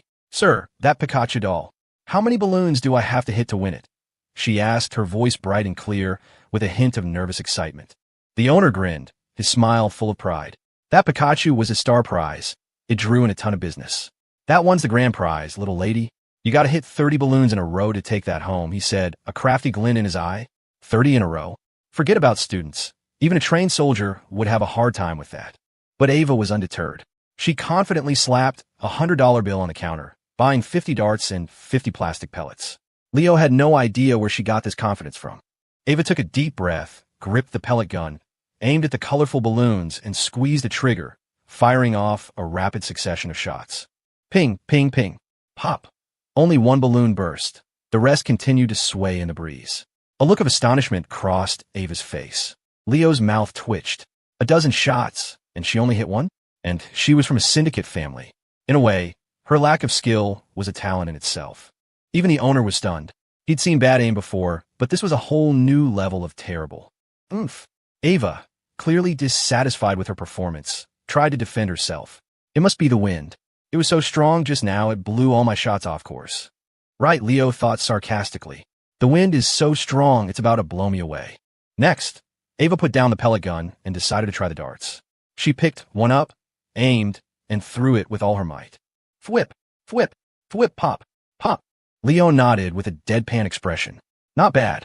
2 balloons with a dozen darts. An improvement. By now, Ava was starting to feel self-conscious. Her cheeks were flushed. A small crowd had gathered, attracted less by her terrible aim and more by her stunning beauty.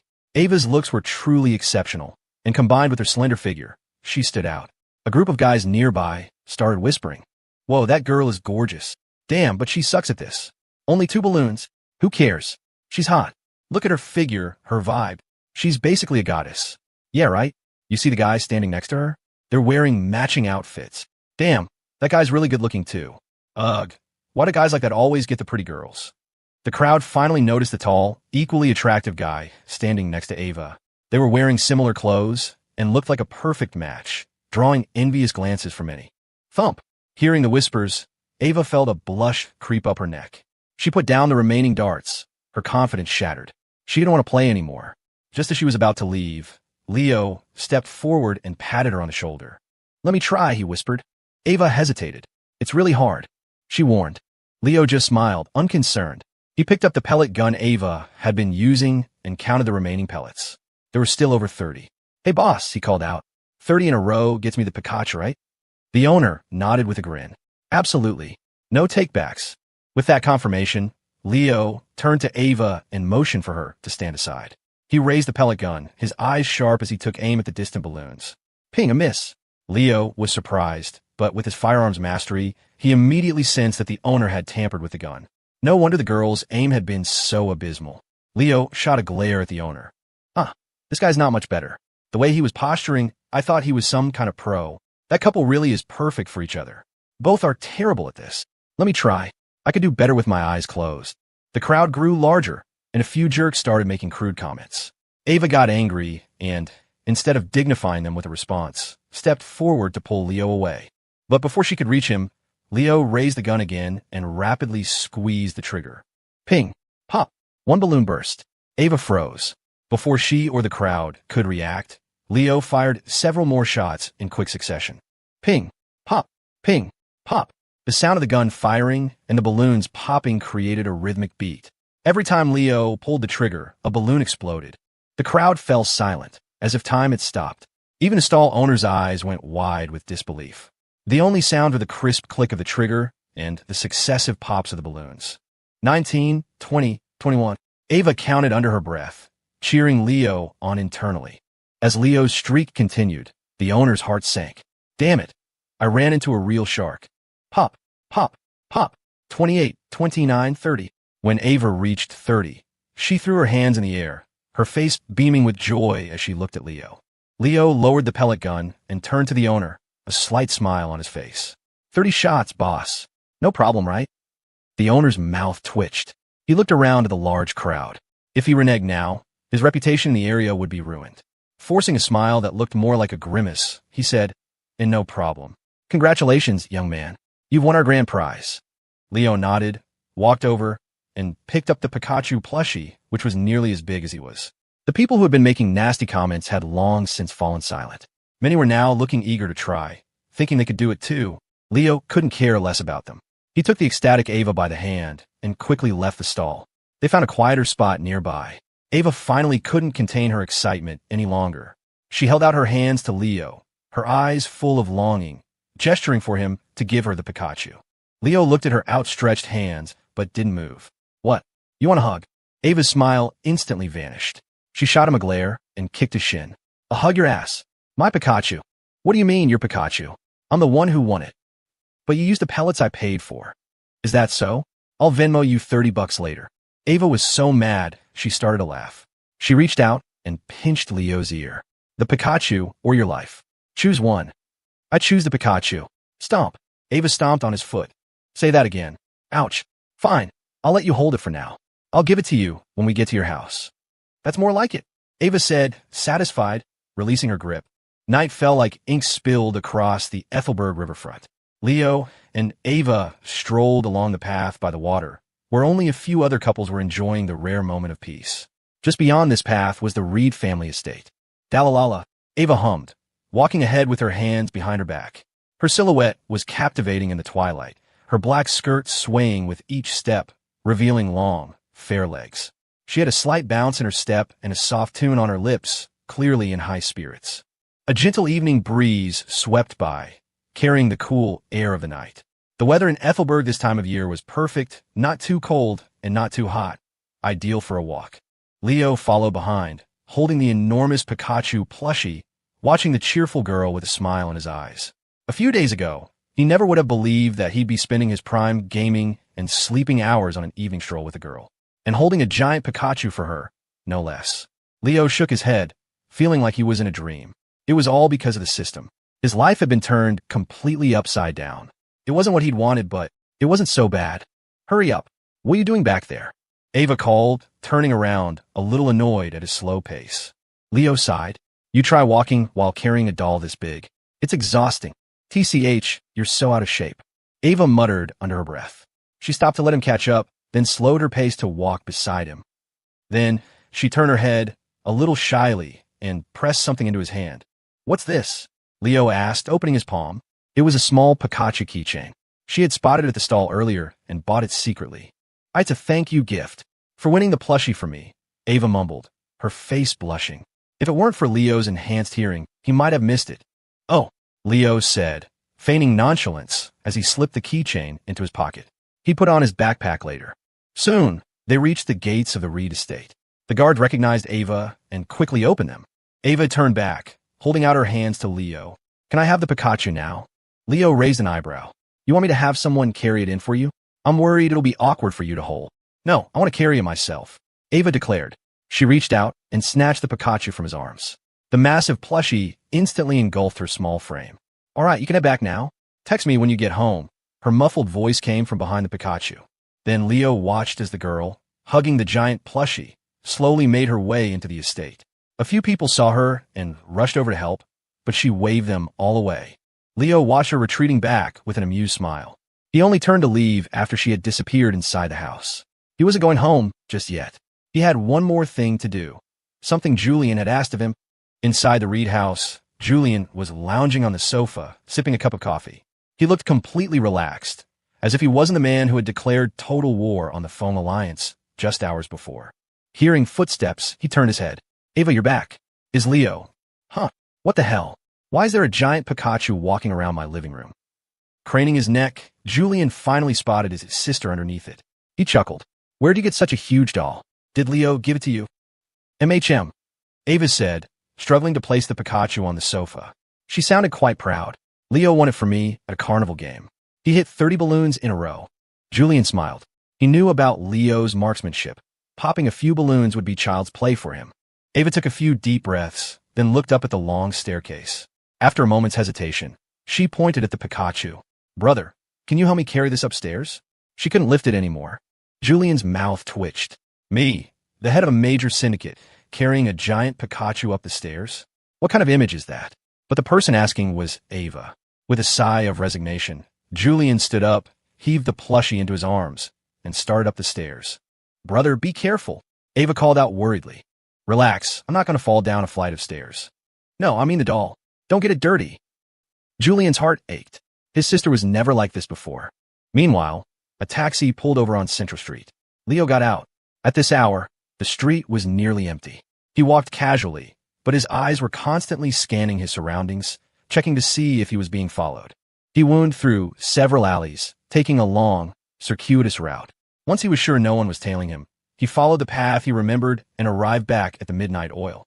He couldn't be certain this method worked, but he'd seen it in movies. The bar was already closed for the night, but Leo acted as if he didn't notice. He stood at the door and knocked. After a moment, a voice came from inside. Who is it? We're closed. It's Leo Evans. Julian Reed sent me, Leo said directly. Julian had told him there were no secret codes or handshakes. You watch too many movies, he'd said. Just tell them who you are. Sure enough, as soon as the person inside heard his name, the door quickly opened.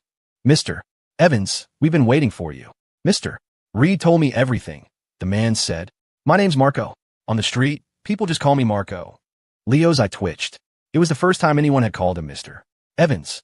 He followed Marco inside. Marco carefully retrieved a phone from behind the counter. It wasn't a smartphone, but one of those old-school dumb phones that could only make calls and send texts.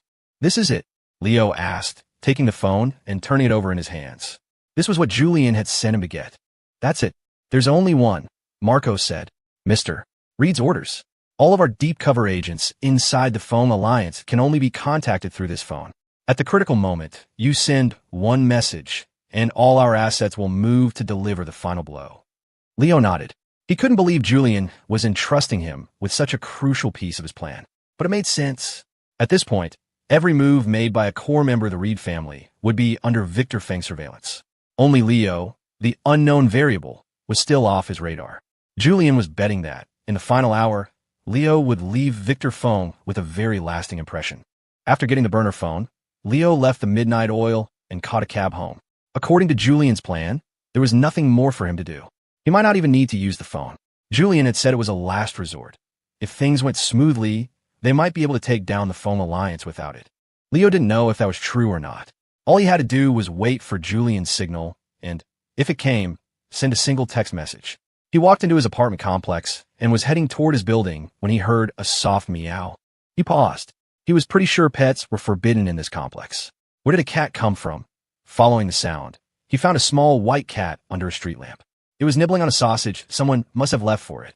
Sensing his approach, its little ears perked up, and it looked at him warily. Well, look at that. A real cat, Leo muttered. He figured some kind soul had taken pity on the little thing. After a quick glance, he decided to leave. The cat had already puffed up its fur at the sight of him. It was clearly skittish. Meow. Hey, what are you doing? Just as Leo turned to go, the cat let out a cry, abandoned its sausage, and ran over to rub against his leg. I'm telling you, I don't have any sausages for you, Leo warned, pointing a finger at it. Meow. The cat just kept rubbing. For some reason, it seemed incredibly attached to him. No matter how many times he tried to shoo it away, it wouldn't leave. Then, Leo realized what was happening. Animal affinity. That low-tier skill the system had given him. He remembered complaining about how useless it was. Now, looking at the relentlessly meowing kitten, he felt a headache coming on. If he ever walked through a place with a lot of pets, were they all going to swarm him like this? He crouched down, trying to reason with it. Stop rubbing on me. I don't have any sausages. You haven't even finished the one you have. Meow. It doesn't taste good. You're a stray cat. You can't be picky about sausages. Meow. Take me home. Taking you home is not an option. Pets aren't allowed in this building, even though plenty of people sneak them in. Meow. I don't care. Take me home. I already told you. Leo trailed off, a look of shock on his face. Holy crap. Am I having a conversation with a cat? No, wait. How the hell can I understand what it's meowing? System. Does animal affinity let me communicate with animals? Correct. Awesome.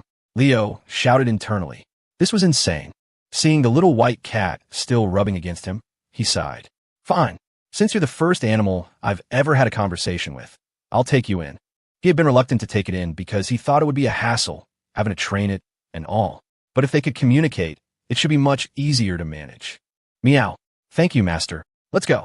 Leo gently scratched the cat's head, then picked it up and carried it home. Back in his apartment, the first thing Leo did was give the little cat a bath. It looked much cleaner afterward. Meow. I'm hungry. Leo sighed and checked his fridge. There wasn't much to eat, just some sausages. Here, eat this. He unwrapped a sausage and placed it on a plate for the cat. The cat took a small bite. Meow. It's gross. I will punt your little cat head in next week. You hear me? I take you in, and you're already being picky, Leo threatened. Meow. Sorry. The cat was a quick learner. It had clearly been through the ringer of feline society and knew that a sausage was not to be taken for granted. Watching the kitten eat, Leo had an idea. He took out his phone, snapped a picture, and sent it to Ava. Leo, image Leo, I'm home. A few seconds later, Ava replied. Ava, such a cute kitten. Is it yours? Leo, no, just found it downstairs. Ava, does it have a name yet? Leo paused and looked down at the cat. Do you have a name? The kitten, mouth full of sausage, looked up with pride in its eyes. Meow, meow, meow. On the streets, all the cats call me Spike. Leo was silent for a moment, then typed back with a straight face. No name yet. You can pick one. He waited for several minutes. Ava was probably thinking hard. Meow, meow, meow. My name's cool, right, master? Spike, huh? We're changing that later, Leo said dismissively, pouring himself a glass of water. Meow. I don't want to change it. Protest denied. We have to change it. You don't look like a Spike. What kind of street cats gave you that name? Do you guys have your own syndicates or something? Before the cat could answer, Ava's message came through. Ava, let's call him Sir Reginald Fluffington. Ava, and we can call him Reggie for short. Puffed. Leo spat out the water he was drinking. That was the most ridiculous name he'd ever heard. He looked at the little white cat. No, at Reggie, with pity. You've been saddled with a naming genius.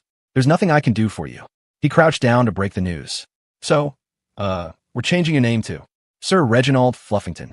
We'll just call you Reggie. How about it? Leo felt a little guilty. The name was even worse than Spike. Meow? Reggie was utterly baffled. What kind of lunatic came up with a name like that? Ignoring Reggie's silent protest, Leo replied to Ava. He agrees. He seems really happy about it. Ava, really? That's great. Ava, I'll come over tomorrow to see him, Leo. Okay? A small smile played on his lips. He then got another message, this time from Dylan. Dylan, Leo, my man. 5-man stack at the Land Cafe, tomorrow. I already booked the room. Leo, can't tomorrow. After sending the forward reply, Leo casually tossed Reggie onto the sofa. Reggie, you're sleeping on the couch tonight. Use the litter box in the bathroom, the place where I just gave you a bath. If you pee or poop anywhere else, you're out on the street tomorrow. Meow. I don't want to be named Reggie. The cat was still hung up on the name. Click. Leo turned off the lights, hopped into his large bed, and pulled the covers over his head. Even if the world ended tomorrow, all he wanted to do was sleep. The next morning, Leo woke up. This time, it wasn't by choice. He was being crushed. Ugh. He pried his eyes, open to see Reggie perched on his chest, kneading his paws contentedly. Meow. I'm hungry. Seeing Leo was awake, Reggie let out another meow and hopped up next to his head. Leo grabbed his phone. 5 a.m. I am seriously going to punt your little cat head, Reggie. Leo got out of bed, grabbing Reggie by the scruff of his neck. He decided he would sleep with his bedroom door closed from now on to keep the damn cat out. Do you have any idea how precious a lazy morning is to a college student? No, you don't. You only care about your stupid sausages. Slightly resentful, Leo walked to the fridge, grabbed the remaining sausages, and threw them down in front of Reggie. Here, eat. Eat them all, he ordered fiercely. Reggie backed away from the sausages, looking up at Leo with fear in his eyes and letting out a pathetic little cry. Meow, meow, meow. Is this my last meal? Leo rubbed his temples in frustration. He was being ridiculous, getting into a fight with a dumb cat. He picked up one of the sausages, slowly peeled it, put it on a small plate, and offered it to Reggie. Eat up, your highness. Meow. Thank you. At least he's polite, Leo thought. Since he was already awake, Leo didn't bother trying to go back to sleep. He made a cup of coffee and sat on his balcony. It was 5:30 in the morning. Inside, a small white cat was gnawing on a sausage. Outside, Leo, with a head of bed hair that looked like a bird's nest, stared at the pre-dawn sky, and felt a wave of despair. How did my life get so ridiculous? He muttered, taking a sip of coffee. He couldn't pinpoint where it all went wrong. Mainly, he was bored. He realized that when he woke up this early, he had absolutely nothing to do. Thanks to his enhanced physiology, once he was awake, he was wide awake. In that case, maybe it's time for a game. The decision was made. He turned on his computer. League of Legends, here I come. Half an hour later, Leo stared at the gray screen, his Yasuo's 0/6/0 score mocking him. He was in a daze. Have I gotten worse? He hadn't played in just a few days. How could he have gotten this bad? It must be a cheater. The other team is definitely hacking. Refusing to believe it, he started another match. The results were just as disastrous. Damn it, so many cheaters today. He started another. It is said that history doesn't repeat itself, but it often rhymes. Leo's experience proved this. Though his score was different in every game, the outcome was always the same, a spectacular failure. If you suck, don't play. Reading his teammates' taunt, Leo felt utterly defeated. What was wrong with him? Was losing his so-called gaming talent the price he had to pay for getting the system? In reality, Leo had never been that talented to begin with. After all this time, he was still stuck in gold tier, only slightly better than Dylan. Without realizing it, Leo played, or rather lost, until noon. That's when he got a text from Ava. I'm coming over to see Reggie in a little bit. Send me your apartment number. Leo quickly sent her his address and then decisively quit the game. Garbage game. Not even dogs would play this. Meanwhile, at the Reed estate, Julian watched as Ava came rushing down the stairs, dressed in jeans and holding a white jacket. Ava, it's time for lunch. I'm not eating, brother. I'm going to Leo's. Then, with a quick wave to a stunned Julian, she practically ran out the door. Julian. He felt a pang of sorrow. His little sister had really changed. She didn't seem to care about him anymore. A sudden, inexplicable urge to punch Leo washed over him. Ava hopped into a car. Sitting in the back, she rummaged through her small purse and pulled out a compact mirror to check her reflection. Rook Knight, do I look okay today? She asked her two bodyguards in the front. Yes, they finally had names. You look beautiful every day, miss, Knight replied from the passenger seat, a fond smile on his face. He wasn't just saying that. Ava was a natural beauty who rarely wore makeup. Even with just a light touch-up, she had been voted the prettiest girl in their class. If she were any more high profile, she could easily be the prettiest in their entire department. Pleased with the answer, Ava smiled and tried to calm her racing heart. This was her first time going to Leo's place, and she was a little excited. I wonder if his apartment is big. What does it look like? Is it going to be messy? She imagined Leo's room might be like other guys, a total mess with socks thrown everywhere. In reality, that couldn't be further from the truth. One of the main reasons Leo lived alone was because he was a bit of a clean freak. It wasn't severe, but he always maintained a basic level of tidiness. He had heard horror stories about dorm life, about people throwing their dirty socks and underwear into the communal washing machines. The very thought made his skin crawl. Back at Leo's apartment, he was in the middle of a frantic cleaning spree. Okay, Reggie, listen up. A girl is coming over soon. You need to be on your best behavior. No hissing. You have to act cute, Leo instructed as he mopped the floor. Also, can you do a backflip? Meow. Am I supposed to be able to? Never mind. You can learn later. Reggie was lounging on the balcony, yawning. He looked at Leo with a complicated expression. He was beginning to think his new owner was a bit unhinged. His mental state was different from most humans he'd encountered. Leo sprayed air freshener everywhere. He'd never seen his apartment look this clean. With a little time to spare, he decided to take a quick shower and fix his disaster of a hairstyle. He stepped into the bathroom, then immediately stepped back out. He looked at the lazy cat on the balcony, thought for a second, then ran over, scooped him up, and carried him back into the bathroom. You're getting a bath too. I don't want you getting your germs all over her. Meow. Didn't I just have a bath yesterday? Meow. And I don't have germs. No excuses. You're getting a bath. And so, less than 24 hours after arriving at Leo's home, Reggie was forced to take his second bath. As Leo dried his fur with a hairdryer, Reggie wore a look of utter despair. Fine. Just end it all now. I never should have come home with this idiot. Ding dong. The doorbell rang. Leo's eyes lit up. She's here already. Coming, he called out. He put down the hairdryer and walked over to the door. Welcome. He opened the door, and the word died in his throat. He froze, staring at the two smiling faces in his doorway, his mind going completely blank. Mom, Dad,